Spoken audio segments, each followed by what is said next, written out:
I'm really surprised that that's caught FearX by surprise. As soon as you start seeing teams like smoke the rotate and smoke the door, you know that they're going to then drop the hatch. Because naturally you would leave those open so the player in the hatch can kill the player if they try and jump free rotate, for example. Yeah, FearX have been bamboozled there a little bit. Right, very and again, comes down to that, the lack of a mute. There was no ability to stop the drones that were coming into the site.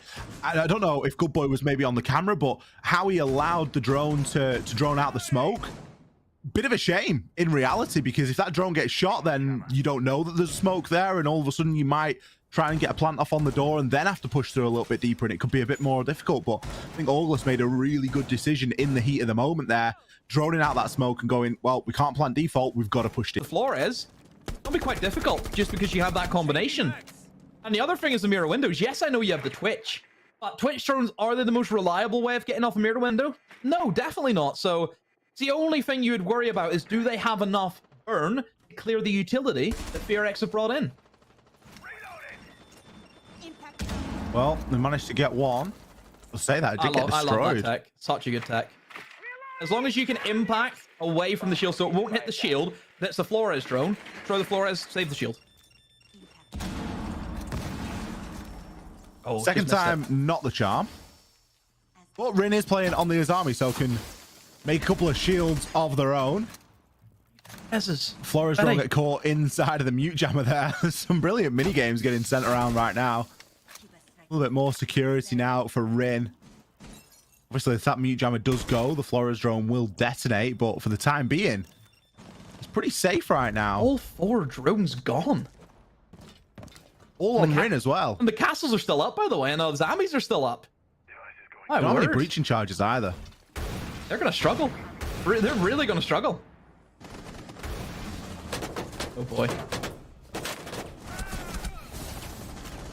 Oh, yeah. You'll be kidding me. Good boy there with the cover. Brilliantly played. Beffy finding a kill in between as well. There's a downed Aruni. Oh, sorry, Namaru inside a site. Vamos. Pretty quiet so far. You able to find any freebies? Any exits? Got a minute to find 5. It's a shame as well because the round from Orgless, I like the idea of getting the blitz into Janitor. It wasn't as elegant as the way that FearX did it. And it was just kind of poetic that Good Boy was just there ready and waiting. I've no idea how he got the headshot, by the way, because I thought the shield was facing him. It must have been at a slight angle. Just splits things. Honestly, my time drive just so even. Look, overall, I don't really know what they're going for with the attack. I just think they brought the complete wrong lineup. I mean, the Flores got absolutely smoked by an Azami. But all 4 Flores drones towards stock. Every single one was just trying to clear away the shields and the Azami barriers. So that means that the castle barricades in sight were still up. You then try and play off windows whenever those castle barricades are up? Makes very little sense to me. Mirror window still up again because you're just not bringing the operators for it. Just a very confusing round overall for Orgless. But look, FearX, they can only play what's in front of them. And they probably thought, you know, why are we allowed all this utility? We're just going to sit behind it and just win the round. Yeah. Well, that's a map point. Repelled in the window. Two of them repelled in the window. Facing the mirror window, by the way.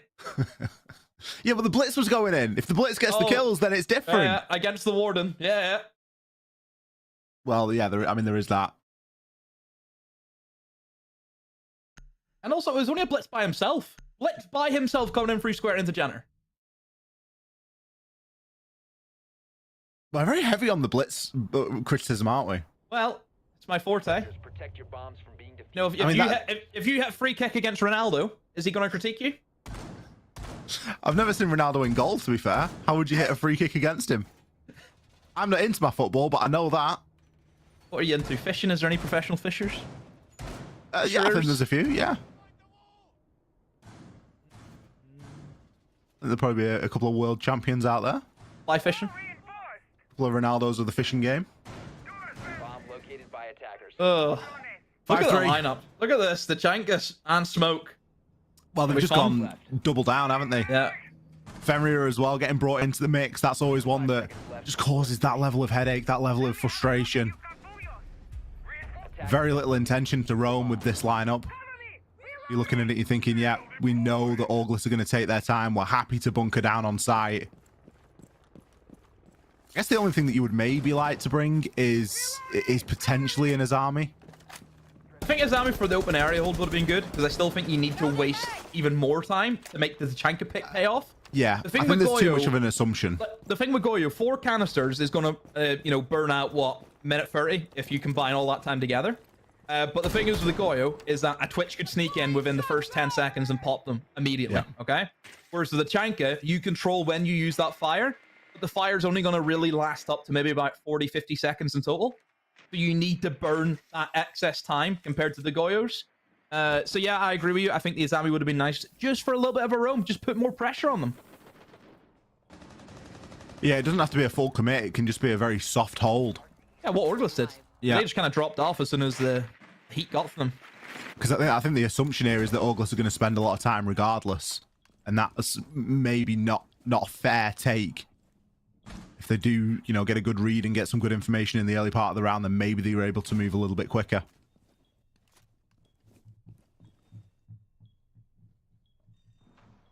There's 3 bullet holes in the wall. Is that an Easter egg? Is that a code for something? I believe that was where the first Twitch drone got shot. and I think the second Twitch drone got shot on the stairs as well. So I don't think the Twitch has got any drones left. So I think that's maybe what we're alluding to there. Mm-hmm. Very slow, isn't it? And not a lot of control. All you've got is mid-floor. Slight issue now, I fear, for Orgless. But they have got the back catches open.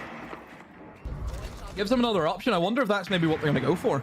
Because they probably look at it and think, right, there's a mirror window on the breach that we'd want to open. So even trying to get into server is going to be a little bit difficult because we can get swung. Maybe we go for the back here. Oh my word. Rin. What a C4. Fishing. Almost gets 2. Does 2 3/4 or 1 3/4, you would say. That is a real damper in the Orgless attack here. And oh, there we go. He gets the second anyway. All he has to grab it by the hand. But he gets it. Just finishes it off and further seals the deal. The round looked difficult from the start just based on lineup. Now based on manpower, it almost looks impossible. We've got the Shumikins coming out now and they're going to start to deny this area. Breach. About as scuffed as you can get him. And Rin isn't finished getting kills. 3 on the round. Hero now. Forced into a real late rotation through this open area. Along with his teammate. Is this a desperate hatch drop? What's going on, Rin? Top of main stairs. Might find himself a couple more here. Could secure himself the ace. He's got the time to do it. 4K for Rin. It's going to be Nova to clean up that last player. And a flawless round for FearX to put them onto map point. I mean, what was going on the server breach, by the way? That was horrendous. What was going on over there? I mean, the Habana pellets were just, oh, Swiss cheese. Swiss cheese this early in the morning, Ollie? Disgusting. Oh, boy. I mean, look, FearX, I think they bring the good lineup. Orgless is way too slow. Really, really slow. Going to get punished because of it. The flames start coming in.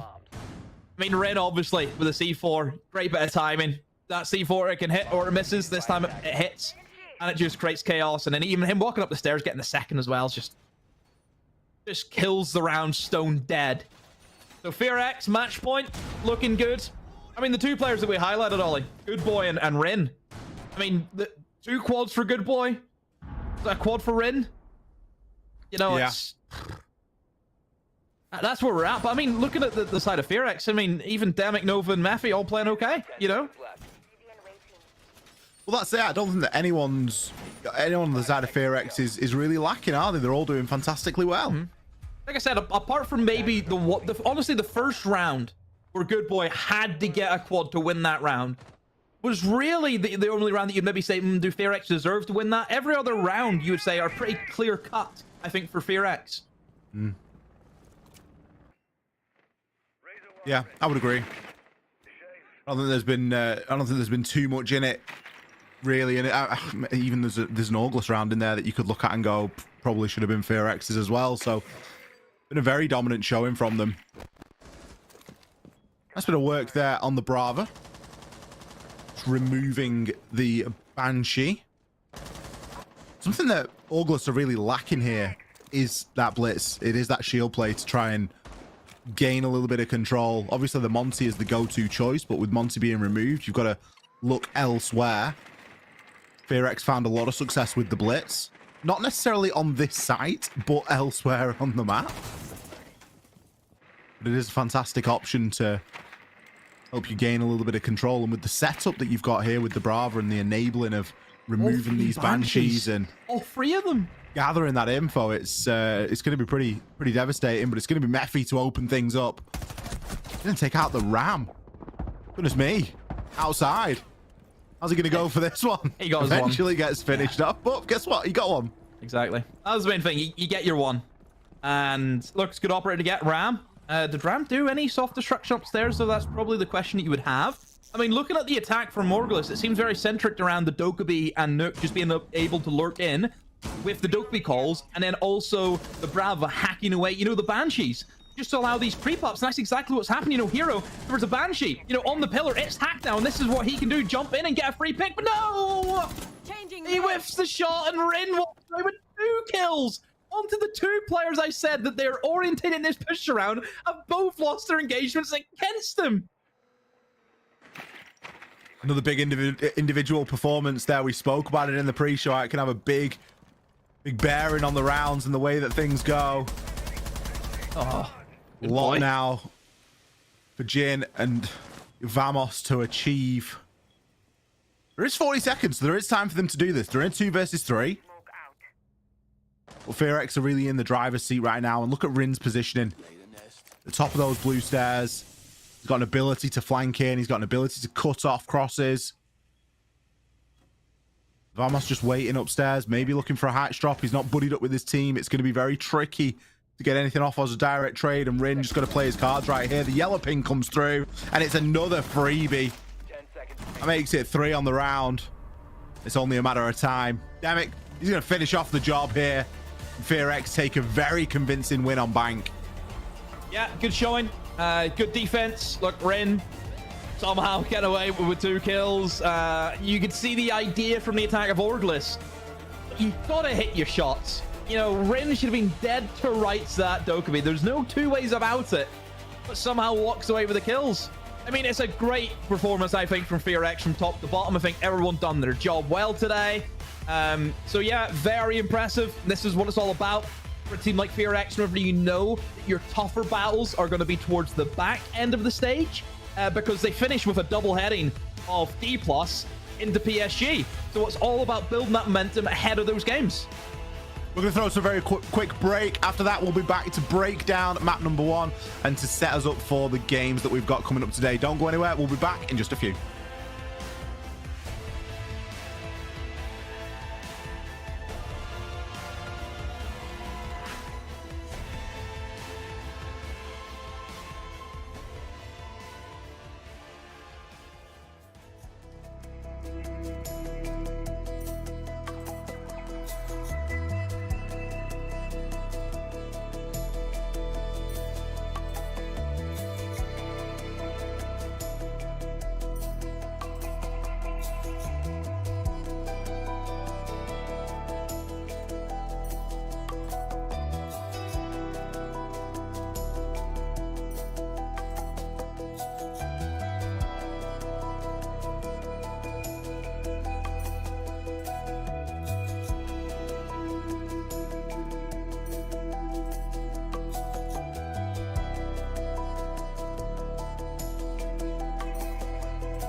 What a game one to kick things all off. Thank you very much, Extra Trick and Demo, for that cast. And pretty good one, I would say. And FearX, you know, up to expectations in some way, would you say, Demo?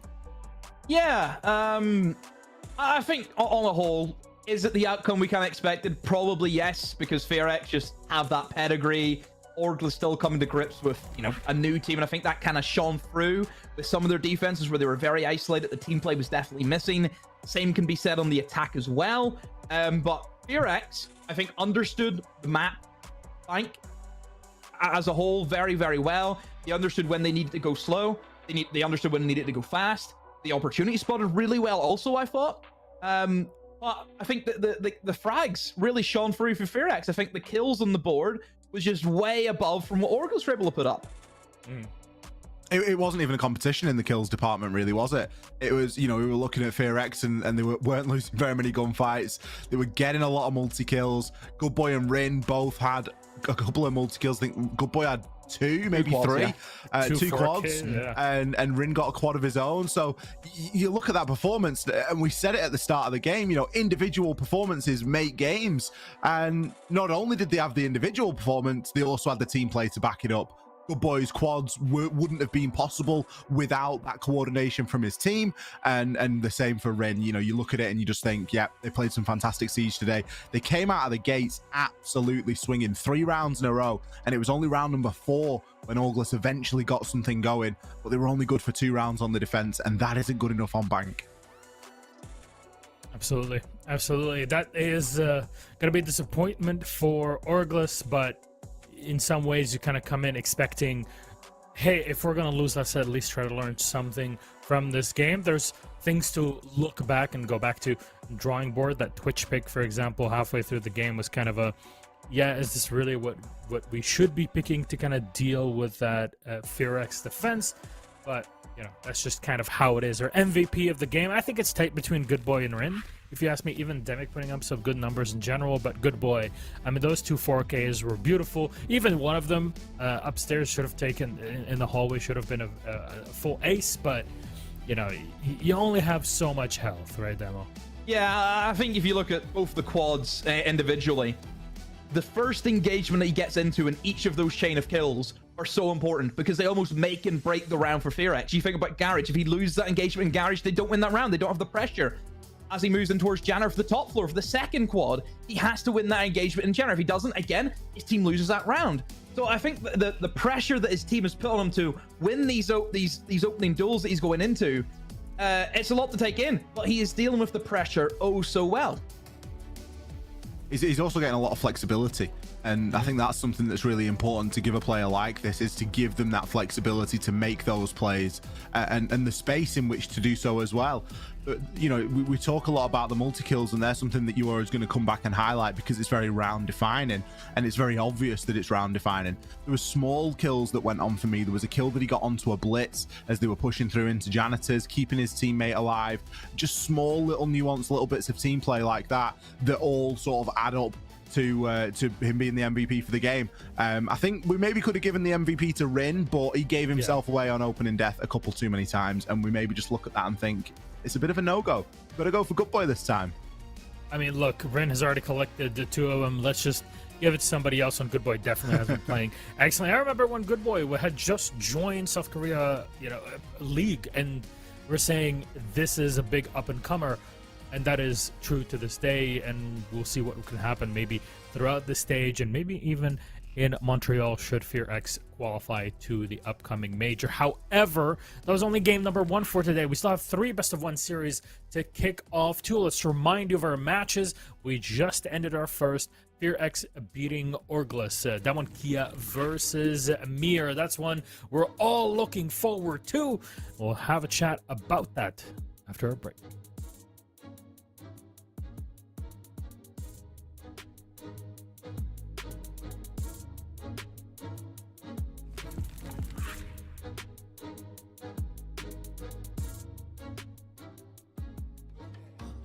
No lines, I don't cut back. Sweet, salty, and all that. Let loose, come get that. Can you play that back, back, Can you run that back, back? I'm trying to play that back, back. I want that. Tap tap, let's go, let's go. Tap tap, let's go, let's go. Tap tap, let's go, let's go. Right here, can you feel? Let's go. Tap tap, let's go, let's go. Tap tap, let's go, let's go. Tap tap, let's go, let's go. Right here, can you feel that? Ooh, you feel that? Ooh, the real back. Ooh, I'm still that. Ooh, you catch that? Ooh, I guess that. The best back. Yeah, yeah. 30,000 up, I'm a pilot. Might jump. Catch my flow, I'm so stylish. Tap tap, real smooth. Can you play that back, back, back? Can you run that back, back, back? I'm trying to play that back, back, back. I want that. Hey, Tap tap, let's go, let's go. Tap tap, let's go, let's go. Tap tap, let's go, let's go. Right here, can you feel? Let's go.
Hello, everybody, and welcome back to South Korea League. It's playday number 3 and match number 2 of the day for many.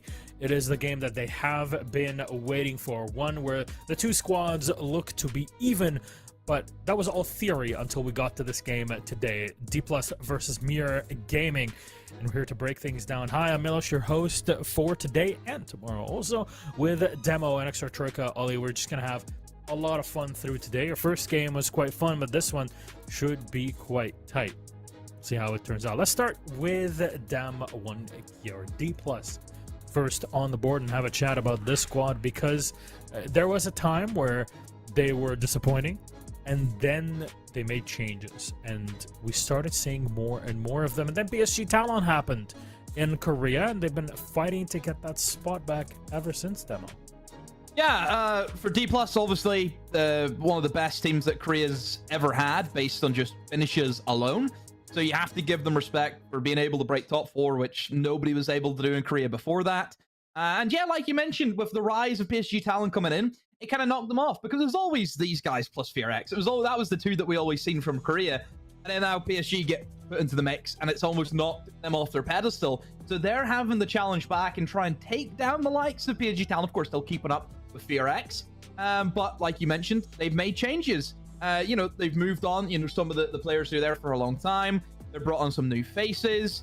Look, still members of the old guard are still there. Let's not forget about that as well. I think the MV Taylor pick for me, I think, is such a good one, because I think MV Taylor in zone, the experience that guy has, is he the oldest Korean player that we have? I think he might be, has to be, because me and you, Milos, we'll remember back in 2018 whenever he was part of Mantis, all the way back then he was playing. Oh my god, he has to be. There's no way he's not. You say that and my back just hurts for a second there. God damn. Milos, you're younger than me. Yeah, but I'm old in Siege What terms. about siege terms, mate? You're old in I- siege terms, but you're actually quite young. You know, actually, I started out with Siege. I discovered Siege and fell in love with it really exactly 7 years ago. Actually, no, 8 years ago. So yeah, that kind of does something to a guy, you know, Ollie. Honestly, I just got so bad a flashback of like, well, son, back in my day, I Yeah. discovered Siege 7 years ago. I mean, I played the beta when it was just released, but I really fell in love with it once I watched it in person. And there's something about Siege. I mean, look, if there's anybody here that's watching that has had the opportunity maybe to go to an event, no matter where it is in the world, even if it's a national tournament or like a regional final or something like that, and you haven't gone, please do. It will make you fall in love with the game like nothing else. And I know Korea sometimes has their own events. Same applies for Japan, but also all around Europe in the summer. And our next event in North America, our next 2 events happening in North America. So I really hope that people get to go and experience those. But we're looking at that experience from Mir on the other side. And 2 of the players, Ollie, on the squad are very much loved and beloved. And they have been to quite a few events themselves. Absolutely. You look at Blur and Sloth, they're going to be 2 players that we're certainly very familiar with, both of them being from the UK, and we've watched them for many years, whether that's through sort of tier 3 stuff right the way up to tier 1, and of course for Blur all the way to big major events. So you've got to look at it and you've got to think this is a team that is it's one of those hybrid teams. It's one of those mutt teams where there's 2 different ethoses that are meeting together. You've got a Korean play style, you've got a very sort of European sort of style of Siege coming in, or elements of a European style of Siege, I should say, and it's about throwing it into the mix and seeing what they're able to do with it. Yeah, and even I think if you look at the coaching staff as well, like you've got Wafer coming in, and Wafer has experience in quite a lot of different regions. He's got a little bit of experience over in LATAM. He's got experience inside of North America.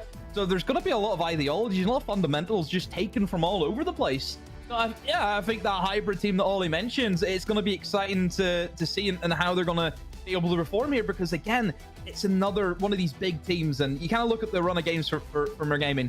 Already PSG out of the way. Yes, you lost, but it's PSG. Look, most people will probably lose to that side. Win yesterday gives them a good bit, or not yesterday, last week, sorry, gives them a good bit of momentum going into today. And then tomorrow, they also have FearX. So it's a double header of these big teams that Mir have to go up against this week.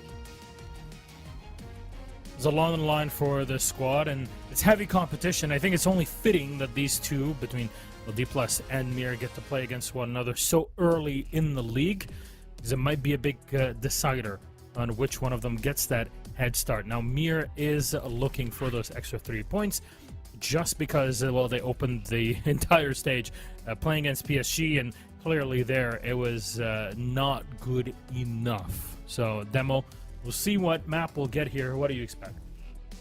I would say if you're D+, you want to try and stay away from the gun-heavy maps. And looking at their bans, I mean, Border, right from the get-go, gone, I think is a good one to get rid of. Because, again, it's one of those gun-heavy maps. Skyscraper, again, great ban. Mir, happy enough to play it last week. Looked really good on it as well. Sloth popping off with 15 kills last week. Don't forget on Skyscraper. So, right now for the bans, I think it's running its course for D+. I agree. I think, banning things like Lair is going to be a great idea. A new map, you're not really going to want to head into that. Labs is the decider. I don't think that's a particularly bad map for either of these 2 teams. If we look and think about what they played last week, we saw that D+ played a little bit of Labs.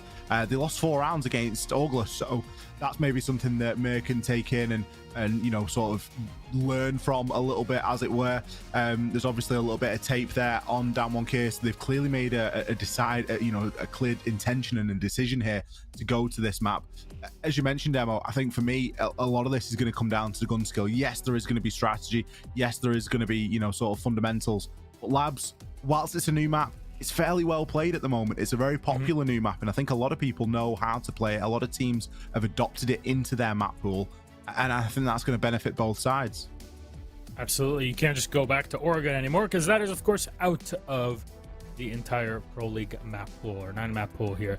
But let's do our head-to-head. Why not? Our game has some slight minutes before it gets started, and we're putting up Sloth versus Woogieman, the two hardest hitters on this team. And Demo, how does it feel to see Sloth on top once again?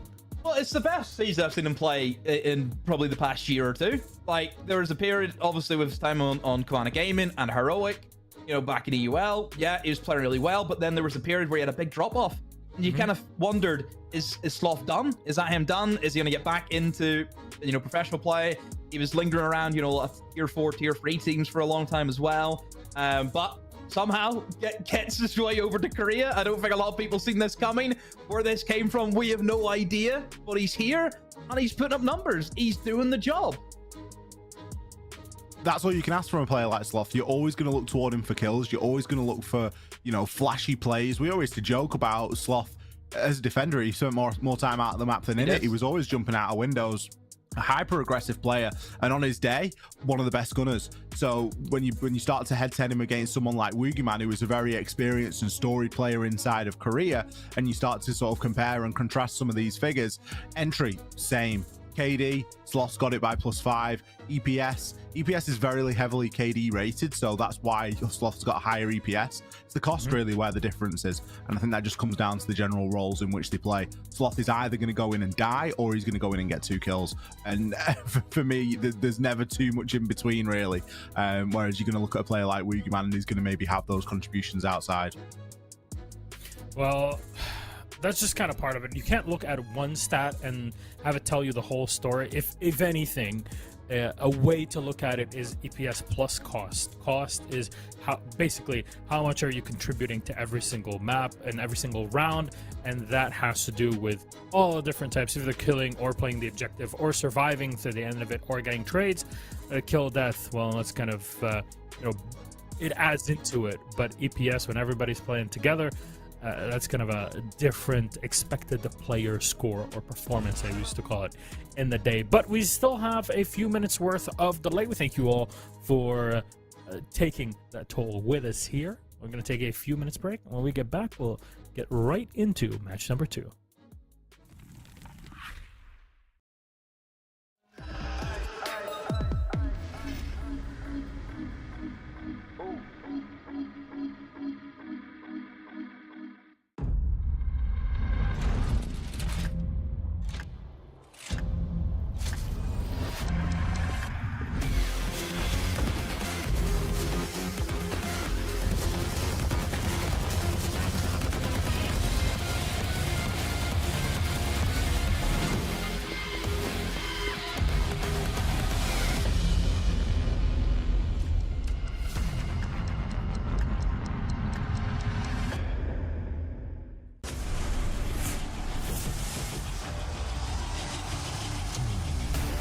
It's total calamity, total mayhem inside of the server. Out of nowhere, they find their round back into their favor. Holding up for the blood, the wave!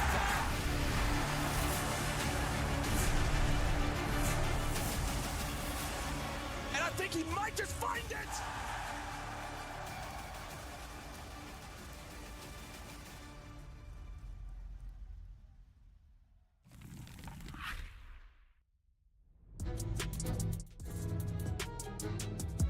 Welcome back. Thank you so much for bearing with us during that short break.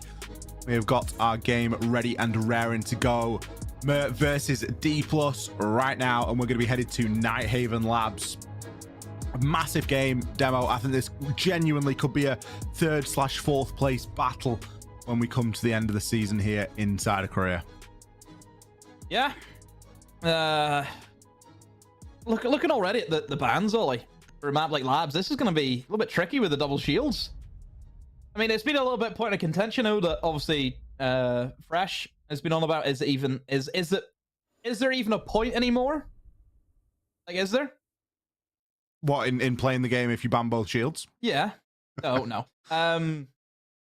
don't know. I feel as though like every team should be comfortable with shields. Like, I don't think shields are the most difficult thing to play. I think there's a certain aspect of knowing when to go and when not to go. I don't know. I just think maybe teams could just bite the bullet and just we go into the shield heavy meta, you know? Yeah, I agree. I think it's one of those situations where you look at it and you think, yeah, remove the shields, that's fine, but what does that leave open? Now, in this instance, with the lineup that we've currently got chosen by Mer, I don't think there's anything too devastating that's being allowed there, you know? Yeah. You kind of look at that Legion Man as well, I think, is mostly there just to stop Mer and trying to go for maybe some, you know, crouch walk backstabs. We mentioned Sloth. We know what kind of character he is, who could definitely try and go for some of them. You look at the lineup overall for Mer. I mean, I'm liking, see, a nice amount of hard breach. I think you need to have at least 2 hard breachers whenever you're dealing with a map like Labs, where you have a lot of reinforced walls. I think with the top floor, you have both sides. So yeah, trying to open up both of them as quick as you can. It's going to be a great thing.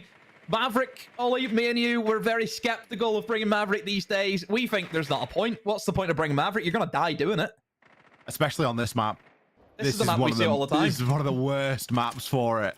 The C4 lineups can be brutal. They have got the Hibana, so they have got that ability to get things open a little bit safer. Oh, you're dead. You are dead. I mean, he should be dead. They missed. How do you miss? How do you miss? It's 2024. We've got we've got arrows, we've got lines, we've got geometry being live calculated by the game. Ollie, it's even worse. They had opened. Right. They have. They put a mirror window on the middle of the wall, popped it, so it's a massive hole, a massive opening. The C4. How have they missed that? I have no idea how they've missed that. I want to know who it was, because there's 3 C4s, 2 have been used. Who's I think the Woogie culprit? was one of them, and I think maybe Sang was the other. Dear, oh dear. I think. Well, things like that are round defining. Envy Taylor, he's still got his C4.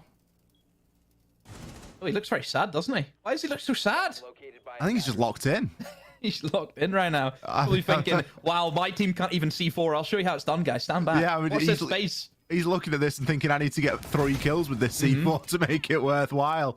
He has been droned out there. There is going to be an electric at the top of the wall, so not the easiest thing to deal with, but the EMPs, they're going to come out. He is going to get 1. He's going to get Sloth.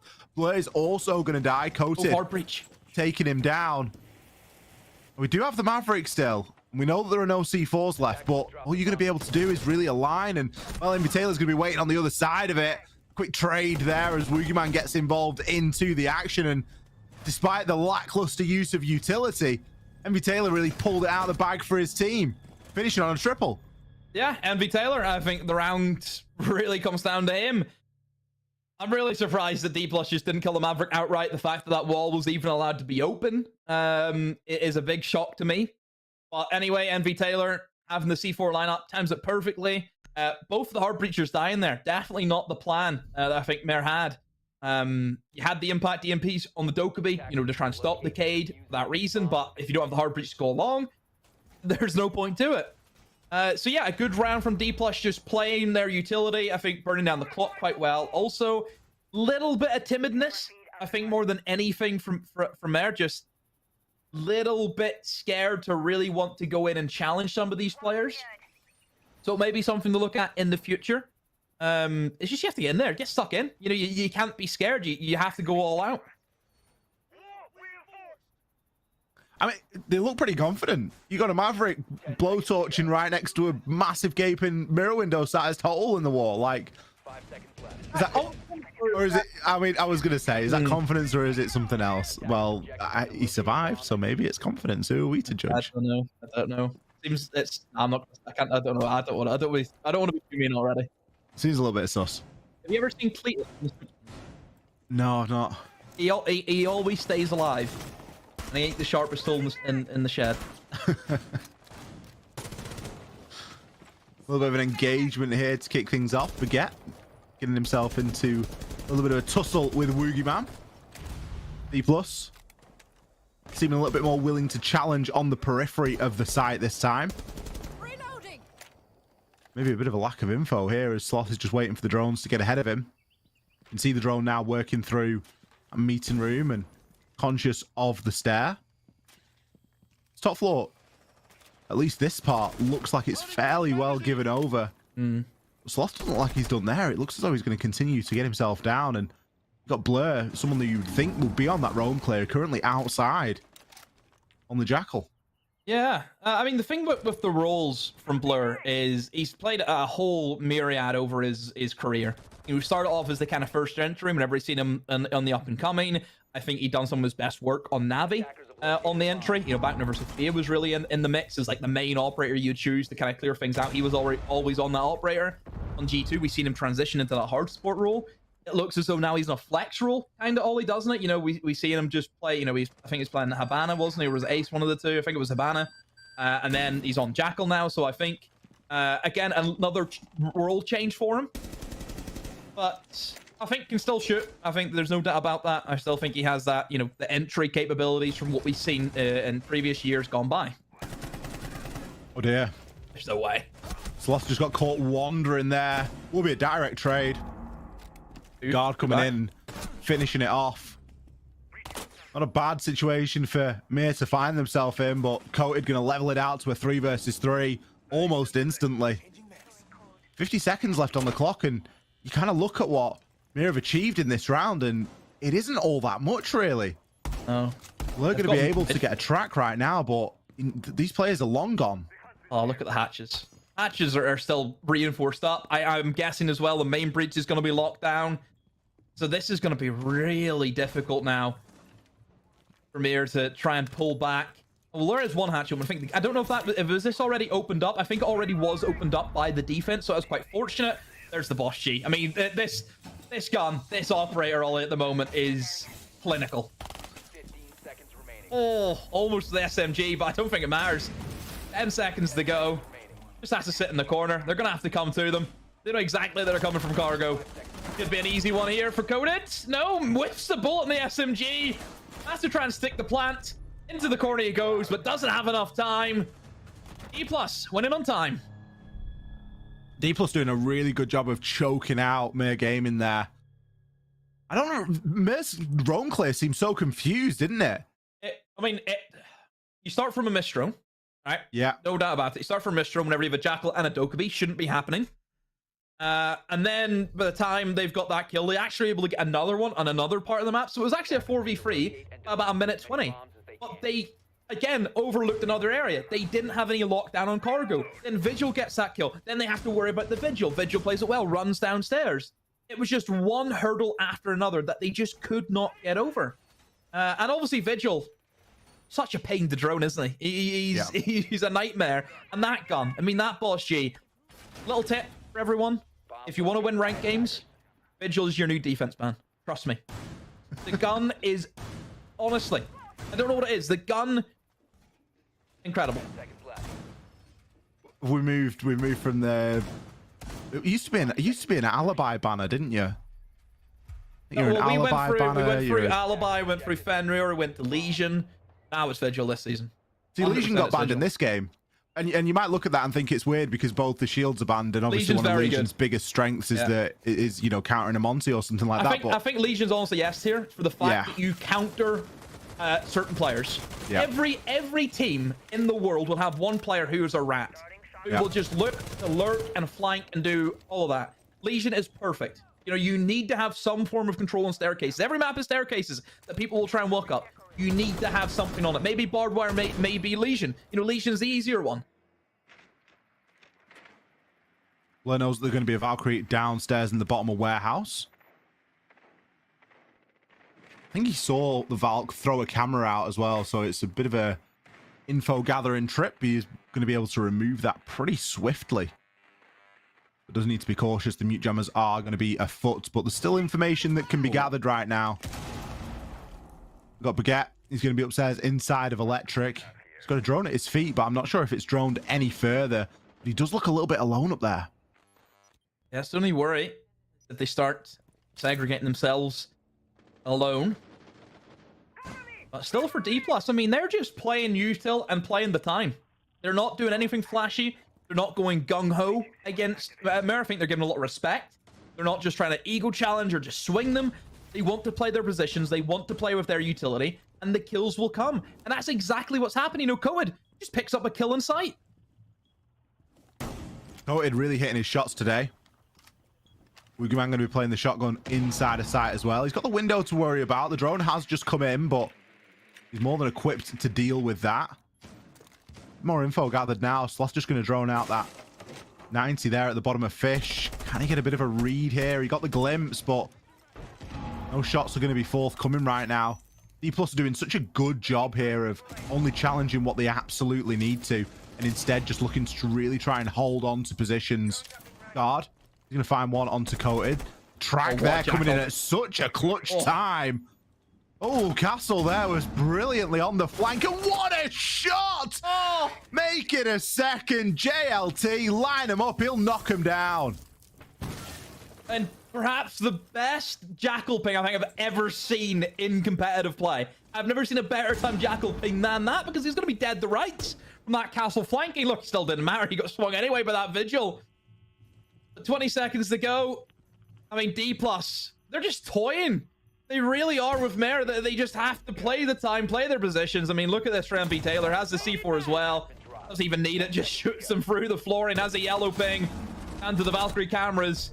And Guard goes as well. I mean, D+, an extremely clean trio of rounds right there, Ollie. It's clinical, isn't it? There is nothing that is stopping D+ right now. Mir don't seem to be able to put a foot right. Tactical timeout, perhaps? No surprise, 3 rounds have passed. Mir yet to find any success on this attack. So it is going to be time to bring in the coach. Get that tactical timeout rocking and rolling. Has he got a suit on? He does. See him in the background of Blur's camera. He's got the suit on. Look. Fully suited, sat in the gaming racing chair. Why not? I respect that. He's proper dappered up, isn't he? I mean, they need to do something, because right now it's just not looking good. I think it's very slow, isn't it? The pace. It almost feels, even if they're able to get some kills, you just think by the time they get them, there's like 5 seconds left to get into the site. Yeah. Like, the opening half is just not quick enough. And the thing is, you would expect that it shouldn't be that difficult, though, to get everything opened up and establish control, because we mentioned before, D+, they're not as though they're going crazy, they're not swinging them. D+ are sitting back, I think, a lot, and just kind of letting Mare do their thing. You know, D+ are going to play their own game and just try and play the trades. So, I think Mare have a big opportunity just to really opportunity spot quickly and take a great amount of ground, because you know that D+ are going to allow you to do so. Yeah, the content of that timeout is going to be... I would love to listen to that, because, as you say, is it fundamental? Is it operator choice? Is it utility, or is it more communication and teamwork? I think it's the latter, honestly. We've seen some good attempts at roam clears, but what we haven't seen is any sort of concise teamwork. We've seen trades, but it doesn't look like we've seen everyone pulling in the same direction. It almost looks like 5 solo players right now on the side of Mare. Let's see what happens here. Sloth going to be trying to get that connector wall open. We've got a Thatcher Ace combination to get that done, so it should be fairly guaranteed. No option for a trick. MV Taylor going to save that utility and just add another layer onto this defense. And reinforce his little rotation. Pocket reinforcement kept. And he's as safe as you like. It's another problem to solve, and this time it's going to be a little bit more difficult. And the reason for that is because the 2 EMPs have been used. There is only going to be 1 left. It's going to be a tad more tricky to get that next wall open. So, a minute gone. I mean, the wall's kind of open, but you still got that big mirror window in the middle still. Attackers have located a bomb. I still think they can work with it. Main issue was this wall. This is a wall that they just really struggled with because they lost their 2 hard breach immediately. Thatcher goes in. Heck, now the Selma also to follow, which it will. A bit low down. Still will do the job, but no, they've botched Ollie!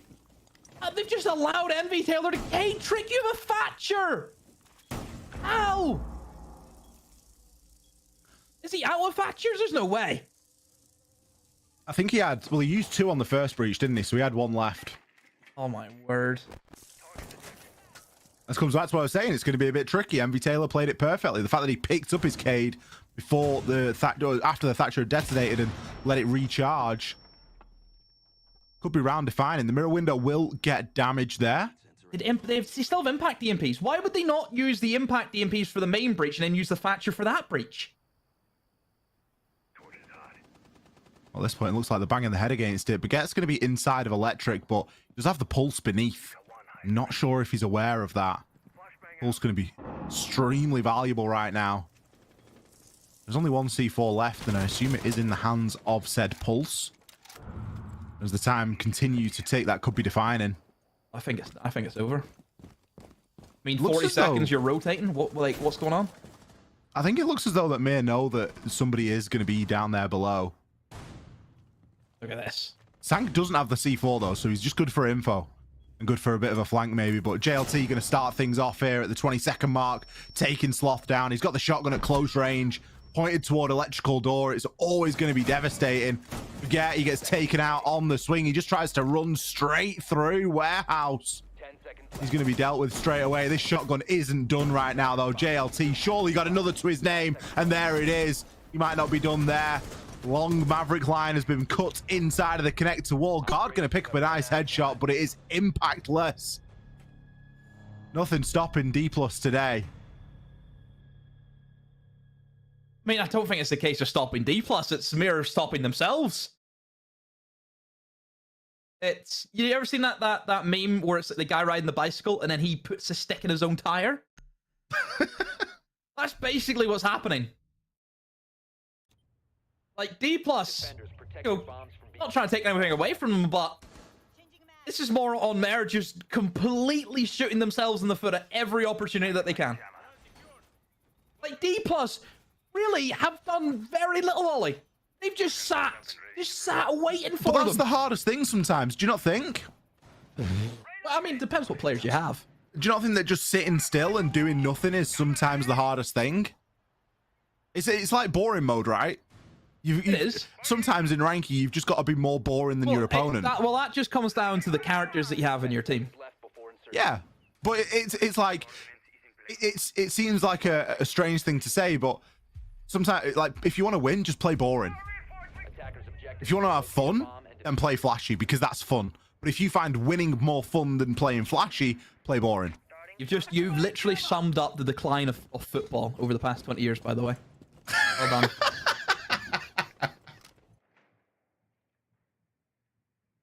Well, I mean, the timeout had come in, did absolutely nothing. Well, almost got worse for that timeout, I'll be honest. And now you look at Mare and you just think, what are they going to do?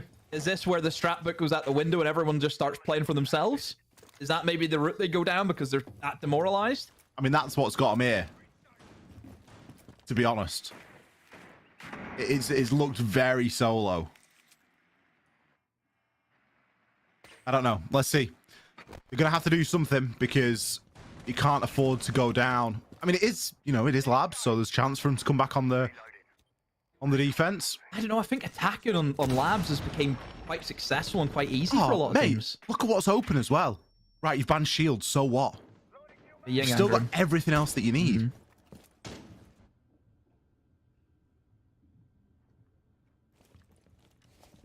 Is he going to get a kill? No. And again, you look at the positioning. Is that Sloth? Yeah, he's by himself again. No, he's just going to be taking up a frontal gunfight. No one's with him for a trade. I think he's had most of his engagements by himself so far. You see the Came wall in. open now, and this is going to force players to retreat back downstairs. But if you look at the timing on this, D+ have done fantastically. They've burned half the round. Breach is open, granted, but it's only a hop through. It isn't a walk Yeah, you have to through. jump for it, yeah. So that's going to be less than ideal. It's really going to be about how the Mer can play with this vert now, I think, and if they can get anything going. That's just not electrified, so they can just open it up. I'm surprised that they haven't done that as of yet. Surely Black should have the hard breach gadget, maybe just has the flashes instead, I don't know. It's a bit of a scrappy engagement here from Blur. Has to pull out the shotgun. Jackal ping. We'll spot him on the stairs, but here comes Sloth. Good for 2 in the round, but not the third, though, as Woogie takes care of him. This is looking a lot better now for Mer, as they've been able to pick up 3 kills inside the round.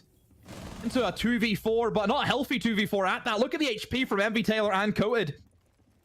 34 HP if you actually combine both of them together. Blur just has to apply this kind of phantom pressure as this team will start to go in for the plant. Should be an easy one here for Blur. Gives the game away. Shoot for whatever reason, and Coated gonna take it out. MV Taylor able to get the smoke, and Baguette in the 1v1. No, good for it. Picks up the 1v2 clutch for his team. I was worried for a moment there, Ollie. That was looking a little bit scrappy there from Mer, but still able to walk away. It was looking dicey, wasn't it? The timeout has been good for a round, albeit a little bit later than ideal. Chance for him to start to salvage something here, though. It still wasn't great, though, was it? Very scrappy. Defenders, protect your bombs from being defused by attackers. D+, of course, did have the option to go back downstairs, but have instead chosen to go for the mid-floor site. Now, this was the site where I really feel as though Mir just got ran ragged. And this was the site that caused them to take that tactical timeout. D+ are more than willing to play these long flank games, settle these players in sight. Looking at people like, you know, I mean, Coates has been playing a little bit on site. JLT's been playing a little bit on site. Woogie as well. Like, they've got these players that are happy to leave there, and then other players that are happy to go for a little bit of a walk. They do a good job of kind of defending all 3 because they set the mirror windows up upstairs. They've got a bit of utility placed in up there. They've got the site and the setup that goes into that. And then the player on the flank is sometimes devastating. And I think in that last round, it would have been round defining if it had come through. But as it stood, it wasn't really required. It was another case of Mir just sort of grinding themselves to a halt with that lack of info. Last attack. See if D+ can close that into a 5-1, or maybe give Mir a little bit of confidence, as that would be 2 in a row if they're able to win this one going into their defense. Go through this long, stranger's process of taking us upstairs, of course, as we know D+, they like to play that room game. Have the Azami, of course, very strong operator in towards that rafters area. I want to see Mir just have a nice attack onto those roomers upstairs first of all, like, before they try and go for anything else. Yeah, nice top floor clear would go a long way here, I think. You have the Azami to deal with, JLT. So be on this catwalk. He's got a lot to be hiding in and around there. Coated in a great spot as well, dug in. And if he's got any FNATs around him to assist, it'll be quite difficult to play with. Baguette going to make his approach. See if he can just catch JLT out as he makes that rotation. But JLT sticking to his angles, not exposing himself too much. And that single shot is going to give a bit of the game away. The FNAT there. All the information that Coated needs right now. He also knows he's got a player pushing in through electric, so could be in a position where he's about to get pinched right now, but he needs JLT to come in with a bit of assistance. He's going to be forced down to the floor. JLT finds himself one before Baguette hits that trade, and Coated still managing to stay alive in the midst of things. Finally gone, but the fact that they've got 2 kills from that is incredible. Coated had to watch 3 different angles at one time, and somehow they still get the kill with the player right beside him. I have no idea what is going on from the comm department of Mer. They knew he was there, but think it didn't look as though she knew. Oh boy, a 2v3 now, and D+ sitting back and relaxing now. Oh, Baguette caught between a rock and a hard place. There's 2 players bearing down on him. 1v3. Essentially, unless the revive can come in. Surely if you drop that hatch, you'd be a dead man. They'll know you're there. The game will be given away, and oh, he's gonna go for it. He takes the drop, and oh, takes a shotgun shell right to the face, and he gets shot from behind. As expected, caught in a trap. He can't get out. I was gonna break into Elvis there for a minute there, Ollie. I just realized what I said. I was gonna say, I was waiting for the chorus. We can go on. We can go on forever. We might get DMCA'd if you carry on. Suspicious minds, everyone. Gotta be careful. Attackers need to locate. D plus, I mean, that's a round that you'll look back on, and you know, whenever this game ends and whatever the score is, you'll look at it and go, you know, that's one that Mer should have got, but it really doesn't paint a picture. It's probably the only one that D plus won that Mer should have won, because up until this point, D plus have been so dominant. 5-1 split. Now the side swap. Is this where Mer come into their own? Or is this where D plus just continue the dominance on Labs? 10 seconds to go. I can already see a Vigil demo. 5 seconds to go. Yeah. Just a very strong operator, like I said. Does he have the boss G? Of course he does. Why would you not?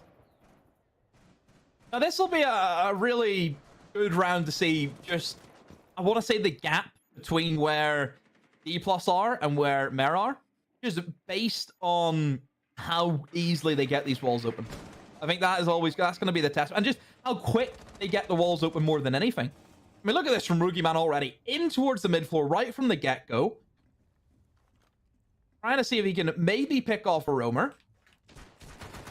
Could be lurking downstairs. I mean, don't forget as well that Pulse could always be an option.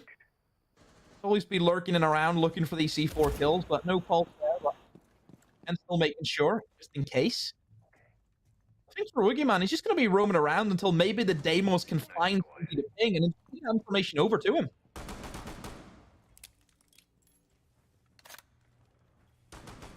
Guard going to be playing that Azami on the catwalk, that very important position. Envy Taylor taking his life in his hands right now, but no one seeming interested for that C4 lineup. Oh, Woogieman as well, just looking for a little bit of a lurk. Might can't come to blows with Sloth right now. Sloth is just roaming this first floor. Got the boss G. Acox, who's going to have to be sharp in this engagement, but not sharp enough. Takes 80 points of damage, goes for the run across. Coated finds one onto guard. Opening pick going in D plus's favor. Sloth just missing out there. You've got to be better than that if you're going to bring the boss G. Main wall is going to be opened up. I don't think they've been able to get into connector as of yet. That'll be the next step for D plus. Well, the wall's not entirely open. It is soft though. Allows the get now to rotate in. Play close. Well, the mirror windows as well to contest with, but just the fact that D plus all they've got the 2 kills, they can take this entire minute just to figure out what they want to do. They can slow the pace down to their tempo. They've disabled 1 mirror window as well. I mean, a much better attack from what we've kind of seen so far this game. D plus understanding what they need to do, and it's just only a matter of time. It feels like that before the final pinch comes in, shall I say.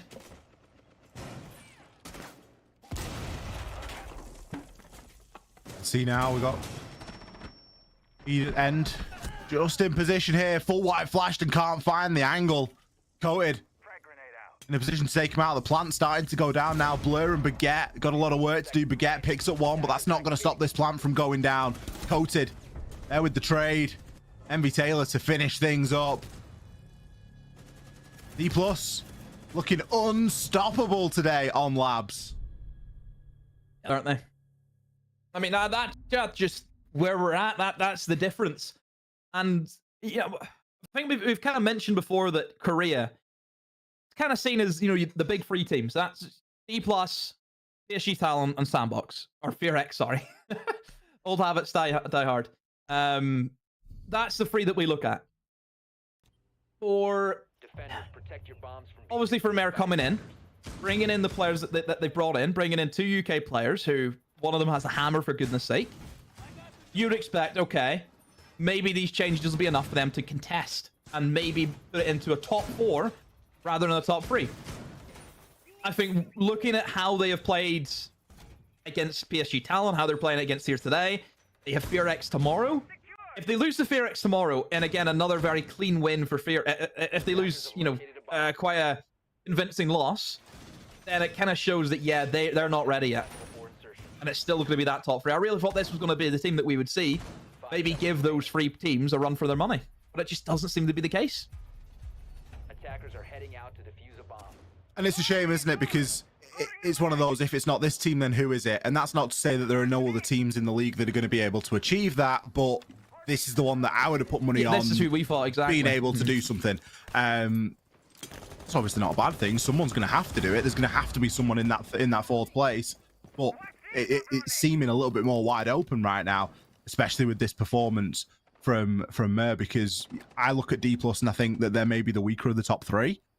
However, today they've looked as strong as any team in the league, and I think that's mainly because of the opponent that they've gone up against. Yeah. Definitely. D+, one more round will do it for them. Secure a very clean win in 7-1. Now it's blurring the visual of the Boss G. I mean, it just looks now that they are getting a little bit aggro. Sticking their heads out our windows, maybe a little bit of desperation coming in as well. This is the mid floor, keep in mind as well. So for D+, are going to want to try and take above as best as they can. But with only just the Maverick as their real form of hard breach, they may have a couple of issues with that. There's only so much gas that you get in the tank. They really have to pick their poison and think about how they want to push this and how they want to aggress into this. Maybe it's a case of just waiting until maybe the Nuke can sneak their way into the bomb site and create a bit of chaos, but it's going to be a standoff between the Pulse and the Nuke, but it's a question of who knows who and who knows where they are. Because right now, neither of them wanting to aggro. I think Nuke knows. Nuke has to know, but the Pulse! He knows even more! What a kill! Down goes the Nuke. Now that has put a big spanner in the attack for D+, as they were hoping that Nuke was going to be able to spring a trap and move into sight.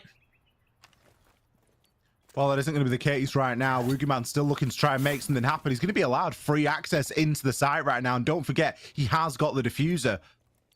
Barbed wire going will be a bit of a giveaway, but with this Yin Candela going off, he might actually be able to get the plant down right now. The only problem is he's planting on a gaping hole, but look at the Pulse. The Pulse is nowhere to be seen. The Pulse isn't below and not even in the scanner. Coated, he's going to pick one up, and that's the plant down and secured. We get able to take out Envy Taylor, but the upside down repel is going to be so difficult to challenge onto. Brilliantly played from Woogieman. Sees the C4, gives himself the distance, and JLT is also on the window. The retake here is nigh on impossible, and Coated just waiting for the right time to strike. He's got brilliant access here at the lower part of Warehouse and can try and make something happen. First kill comes in. JLT adds on to the pain. Woogieman from the upside down repel. A textbook post plant there from D+. Best post plant I've seen, I think, all stage. Really well played by D+. I mean, Merit allowing them just to do that. They had the opening pick. Nobody in a position to stop a player jumping in the window and the plant down. Look, you mentioned as well, the Pulse is mid-floor, Pulse isn't below. They actually sent the Maverick downstairs to open up the double wall. So it kind of scared Bear away from actually being able to use that basement to any real degree. That just meant the free plant comes in, nobody can stop it. And yeah, that post plant, great job from D+. 7-1, I mean, as easy as you like it. I feel like a fraud demo. We labeled this as a match of the day, and well, it was a match of the day if you are a D+ fan, because a 7-1 scoreline is of course fantastic. I always do comment on games that go very convincing like this tend to mean a lot, especially come the end of the stage. When we start looking at things like tiebreakers, it can be very important to have a decent round differential against your opponents. D+ have gone out there and they have got the job done as quick as humanly possible today, and I think that is fantastic. Going to be a lot of soul searching after that one. We're going to cut to a short break, and after that we'll be back to break down this game and set us up for our third map of the day.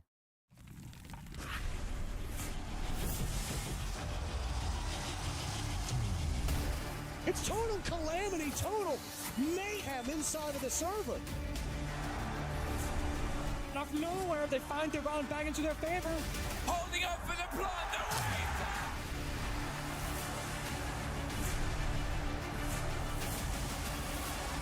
And I think he might just find it.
Welcome back, everybody. It is the three of us back again, Miloš, Troika, and Demo.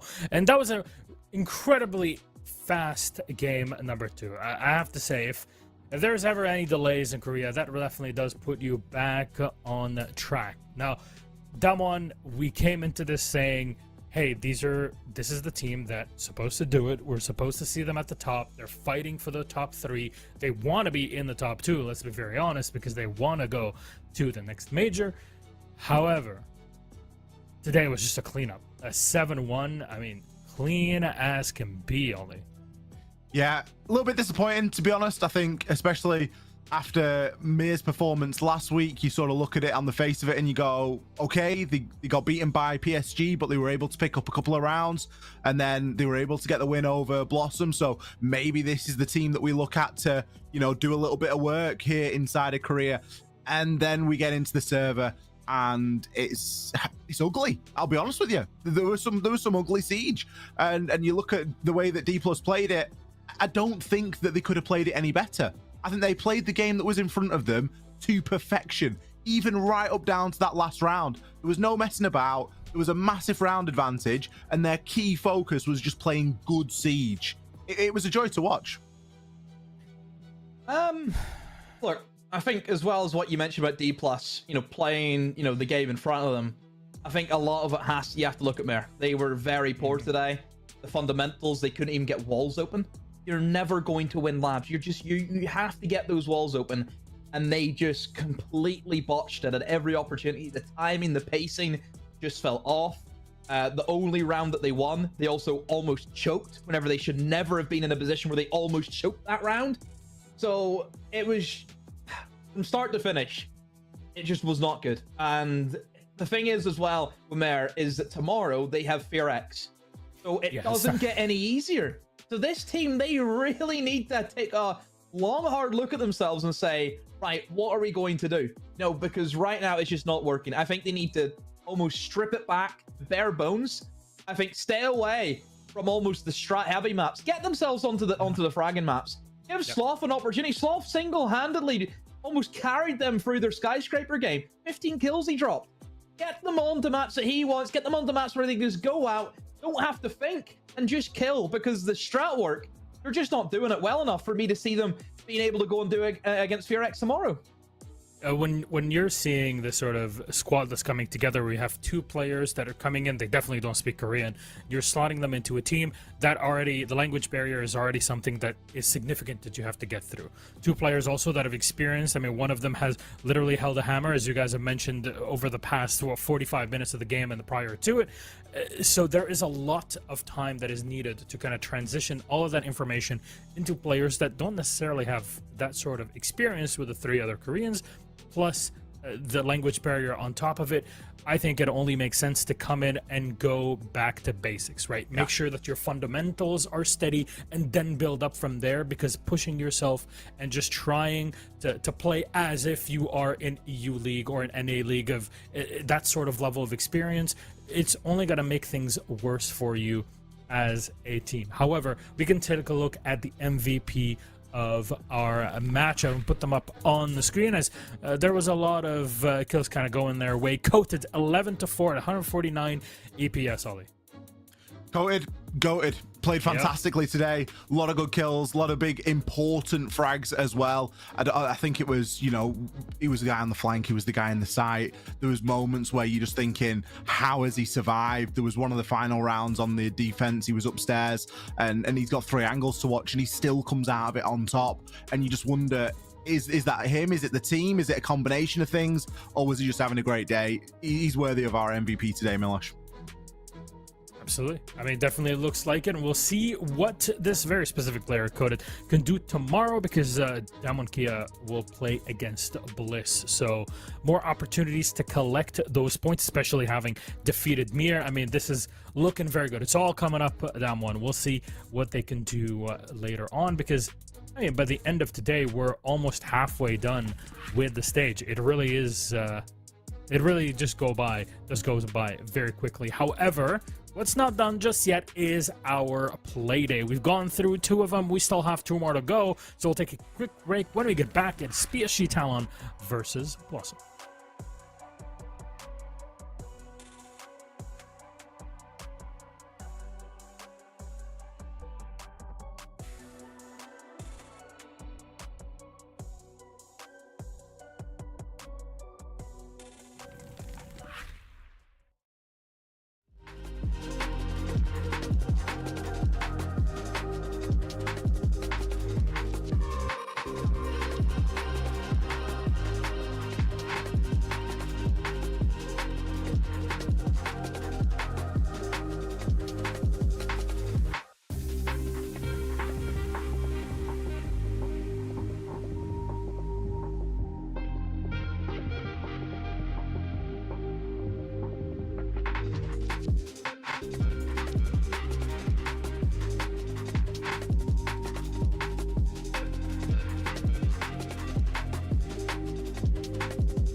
Tap, tap, let's go, let's go.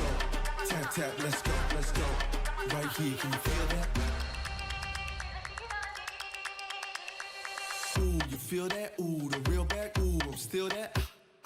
Ooh, you catch that? Ooh, I guess that. The best back. Yeah, yeah. 30,000 up, I'm a pilot. Might jump out if I'm wildin'. Catch my flow, I'm so stylish. Tap, tap, real smooth. Can you play that back, back, back? Can you run that back, back, back? I'm trying to play that back, back, back. I want that. Tap, tap, let's go, let's go. Tap, tap, let's go, let's go. Tap, tap, let's go, let's go. Right here, can you feel? Let's go.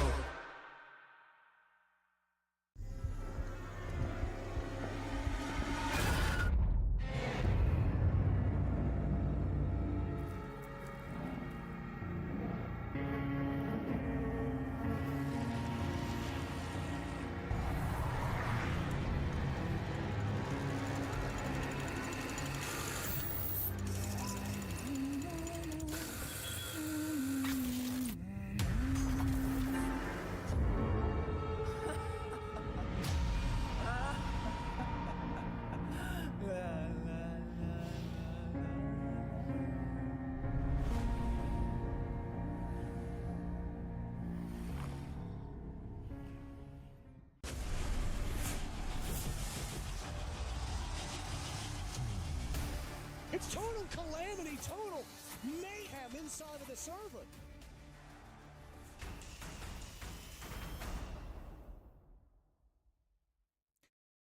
Welcome back, everybody, to South Korea League. It's Playday number 3, and we are ready for game number 3. Look at that, how all lines up here. Stage 2 of the 2024 season. Teams are playing for 2 spots to qualify to the Montreal Major. But first, they will have to go through the regular league, which is what you are watching now up until the very final Playday number 7. That'll be in only a couple of weeks, and then they head to playoffs and last chance qualifiers, and one of these 2 teams definitely has the biggest spot and opportunity to make it after their performance at the previous major in Manchester in May. PSG Talon versus Blossom. Let's just get it out of the way. PSG Talon, put them up on the screen for you. Demo, Hello. can you tell me about this team? Do I need to say more? I mean, it's ran by probably one of the most successful people that has ever been inside a Siege. Look, his trophies don't lie. Look, we may or may not like him. We cannot disclose that information at this current time, but there's no denying that he's good at what he does. And for him to come over to create... Well, first of all, he fixed G2, so already he had a lot of respect because no one was ever seeing that mess fixed, but somehow he did it. And then he thinks, all right, I'm done with G2. I'll have a go at Korea. Who thinks like that? But he fought like that, and he's been able to make a great team out of it. You know, a team which was here and there, wasn't really competing against the best teams in Korea, but he has shaped this roster into a force that you have to respect, not only in Korea, but even around the world that other international teams will have to give credit to. So yeah, a lot of work has been done to get these boys into shape. Obviously, they've had a change. You know, we've seen them make a bit of a roster move coming into this stage, where Rumatic was moved into a substitute position, and Gotti joined. So I think we'll probably touch them a little bit later, won't we, Milosh? Yeah, we will in just a moment here, but I would like to... Actually, you know what? Let's do it right now. Let's bring up Gotti on the screen. Why not? Before we move into our next piece, thank you very much. We're putting Isaac, our producer, on the spot. Gotti, I mean, Demo Oli, this guy, for someone who's just coming in, of course, had experience before in Demon Kia, but to join in and just perform from day one, that's incredible. Yeah, I think that, you know, PSG, they're still finding their winning formula. They're still finding that winning recipe and how that works. It looks like, and for Gotti to come in and be able to join that ecosystem and to blend in as well as he has done. I mean, the stats don't lie. 90% cost, 154 EPS, positive on the entry, and positive on the KD overall. There's nothing more that you can ask from him from a stat line point of view. And if the stats are working, then it tends to be that the players clicking inside of the team as well, and the culture of that team. You know, the stats tend to be the last thing to show that are working, and usually it's the things like the culture and stuff like that that are the things behind closed doors you don't really get to see that work first. So fantastic that he's been able to fit in so well, and yeah, a key part of the success that they've seen so far this stage. Now let's take a look at their opponents. Blossom on the other side. They have yet to fully blossom, I feel, but collecting 3 points in the opening day of the league is not too shabby. They're trying to stay within that top 6, and so far, Demo, they're not looking too bad either. No, I definitely think their eyes should be set on just trying to make it into the playoffs. You know, trying to catch up with the bigger guys, it's not going to happen. You have to give yourself a bit of realism. So I think a top 6 finish should be more than in the sightlines for these players. And look, you kind of eye up who they've played. Kicking things off with a win against Orgless, obviously strong, 3 points. You know, those are the matches that they needed to win. You know, don't worry, I would say, about, you know, your PSGs and all that. You should be looking to pick up the points against players who you will be contesting for that 6th position. Orgless, Webble, you know, before and after. Those are the matches that I think Blossom need to win. I think more than anything today for Blossom, it's just going out there and putting on a good performance, because the odds are going to be against them. We know that. We know that PSG Talon are the #1 team in this region, and that's what they have to go up against. So as long as they can say that, yeah, we had good fundamentals, there's stuff to work on, that they're a better team than us, we know that, but we're still happy with how we performed today. That should be the main thing. You don't want to see them coming in here and getting smashed 7-0, because what do you really gain from that? The only thing you're going to gain is a bit of more demoralization for your side. Yeah. Yeah, then go in. This is kind of being realistic with expectations, right? You always want to set expectations. You go in, sure. There are teams that are much more experienced than we are. We're gonna have to take it easy, but hey, so far expectations I think have been pretty well met. But we need to see if they can do more. This is about practicing, gathering experience, and you're only going to get experience by playing against the best teams in your region. And for teams like PSG Talon, for example, it's playing against the international teams once they make it to events. And that's just how you grow. There's no two ways around it. So this game is going to be instrumental for both of these teams. PSG Talon to gather points, but Blossom on the other side to gather more experience. We'll see if they can build up from there. But what will be our map for this matchup? Again, here in Rainbow Six professional play, we run a 9-map pool. And first up, take out Labs and Lair. Smart enough to kind of keep it within more basic maps, although you can't go to Oregon anymore, so that's something. Border Bank taken out. Chalet Skyscraper. Demo, can you lead us in with the rest? Yeah, I think Fabian and his coaching staff, they'll want to try and keep their map pool relatively small for Korea, because they'll want to hide a lot of that stuff going into the international events, because I would say that they're fairly confident they'll be at the next major. So they'll probably just try and repeat maps that they've already played. And on the face of it, yeah, I was going to mention, you still have Consulate and Clubhouse, not yet to be banned, 2 maps that they've already played. And look what was between Consulate and Clubhouse. This is what PSG are going to do. We knew they were going to do this. They're going to keep it relatively small, play with what they've already shown. They're happy enough to go here. They're comfortable that they'll beat anyone in Korea just based on fundamentals, even if they know what PSG Talon are going to do. It doesn't matter to them. They'll still play their own siege. But yeah, Clubhouse, PSG Talon, they'll be happy enough with this. Yeah, I think, you look at this map, and it's a map that Blossom also played last week. They got the win against Orgless on it, 7 rounds to 3. So it's a map that they've got a bit of confidence on as well. So it makes sense that we've kind of been shoehorned into this choice. PSG, they knew what they were doing when they sort of architected these map bans and figured it all out. But I think for me, good opportunity for Blossom to get some more reps in on a map that they've already been successful on this stage. Equally good for PSG. They're not giving too much away. If they can get to, Montreal with only giving away 3-4 maps, I'm sure they'll be very happy with themselves. Well, gentlemen, we have a short bit of time before our game gets all set up and ready. So we're going to recharge and get all those ideas all fresh for Clubhouse before we get into it. Again, that was Blossom's ban. PSG Talon will be starting on defense on Clubhouse. We'll take a few minutes break. When we get back, we'll get right into game.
Welcome back, everybody. Thanks for bearing with us. It was a very short break. The game is ready. We are ready, and I hope you are ready at home. PSG versus Blossom right now on Clubhouse. Let's see what we are going to get here. We've had a little bit of everything so far today, Demo. We've had a bit of a stomp. We've had a semi-close game. You know, FearX, they got put to a little bit of a test against Orgless. What are we going to find ourselves here? I think I know, but I'm not going to say anything. Well, I've been thinking about this, and I think it's going to be a 7-2, 7-3 maybe. Okay, if you were going to say like 7-5, I was going to cope you immediately. No. But I think the last game of the day, that's just got potential for that. That's got overtime written all over it. Yeah, exactly. That's what I was thinking with the last game, because you've got two teams close together in terms of skill level, whereas this, all you need is two well-matched teams for a good game of Siege. It doesn't matter what level would it, which is the kind of issue with this one. Well, it should be a mismatch. Yeah. Now, we don't know if it's a mismatch yet because we've not seen it, but it should be. I agree. We've had a Maverick ban here. It's probably saved someone's life. I mean, the only thing it's done, though, is it's just you've got a Ying and a Grim now for a clubhouse attack, which is just unbelievable at times. Right, look, PSG, happy enough, going on the attack, looking at the bans. They themselves have banned away the Monty, which I think is a really good ban whenever you're dealing against, again, one of those mismatch, where, I think Monty, because he is so good, it may be a bit of a crutch, and it provides a lot to a team who's maybe a little bit weaker. Just because Monty fills a lot of roles. So Monty, if you're struggling with drone work, you need information. Monty's great, he's a human drone. But even, aggressive, like Monty going aggressive, by the way. Same way we mentioned like Blitz being really good in 1v1s and isolating gunfights. Monty can do, to a degree, the exact same thing, where you can just run at somebody and smack them down. I'm sure you don't have the flash or the quicker speed on it, but still performs the same job. So Monty fills a lot of roles just for a team who may be struggling a little bit against their opponents. And the Monty's a good pick. It's also a great ban. It just removes a lot to worry about, and you can focus on other things and doing them well. It frees PSG up a little bit here. Got rid of the Cade. Awesome. On the flip side, they go for the Maverick and the Azami. It's going to be PSG Talon to start off on the attack, so no better place to really stamp down their authority, really, than getting a couple of rounds in on the attack. And great pressure in there. See that? Yeah, it's nice. What a flag. And on the flip side, it gives a bit of an opportunity across to Blossom to do something on the defense. That drone isn't going to get spotted for the entirety of the round, is it? This Blitz could have a field day right now. I think a couple of shots coming in through, and that you forced that player, but it's like they've slipped. Have they managed to get themselves down main stairs? Yeah, they did. The Habana falling asleep at the wheel. Gotti lets the player rotate down where that should have been an easy cutoff. Mute should not be able to get out of there alive, but just that split second of him not watching the angle allows the Mute to get away. But PSG, because of that, they have been able to secure the mid-floor control and the top floor, so they can start working on the vertical and get the hatches open, for example. So fairly standard so far. Nothing that we're too surprised about, seeing that it is a basement defense, of course. Usually seen as more of the anchor play style, where teams just lock it down, lock up shop, and they're certainly doing so. The shutters have came down, Ollie, as the entirety of Churchville is going to be triple reinforced, and a bandit trick as well to accompany that. Bit of a push coming in down dirt tunnel right now. A C4 ripped and ready, but shot out there. Brilliant play. Really doing a lot to assist the Blitz in that nature. Blitz is only as strong as the player on his shoulder, and there we go. Gotti comes in, stuns out, and picks the kill. Do you have Doggy? He's got the warning glasses on, so he's not going to be susceptible to that flash, but he's going to be susceptible to the AR that's behind the Blitz shield. But no, Misa, he's going to fall there. Soldier pushes on through, and the plant, that's going to start to go down. PSG pick up a flurry. Late. He's late to the party this time. Plant's already down, mate. To the bottom of main stairs now. He's going to try and push himself up this main stair. It's a bit of a risky strategy because, yeah, sure, he's going to have the hatch to play with, but what's he going to be able to do from there? Everyone's in the sight. Flawless round for PSG to kick things off. Yeah, exactly the way you want to start things off. I mean, I have to highlight the blitz. Remember I mentioned before, shield players, it's all about knowing when to play passive and when to go aggro. He read that so well. Soldier, inside of dirt, just waits his time. He knows that the player's behind him, his teammate's behind him. Teammate tries to engage the player in AKs, cannot find the kill. Then the other player, the player that he didn't know about, the player that Blitz needed to be careful of, okay, where's the second player inside playing? Second player exposes himself in third box. Mag dumps into his teammate, knows that that player has to reload, therefore giving a strong entry right into AKs against the Warden, who's trapped by the shield. He can't run away, and it's an easy kill. So he read that situation so well, and just as soon as he's in that opening, hit the accelerator, straight in.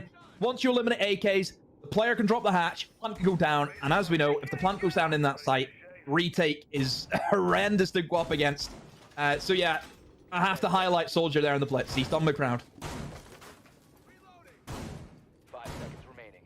I love how you've just taken on this mantle of being really good on the blitz. And like, I will show you my hours. I will show you my blitz hours. I have played him non-stop for a year.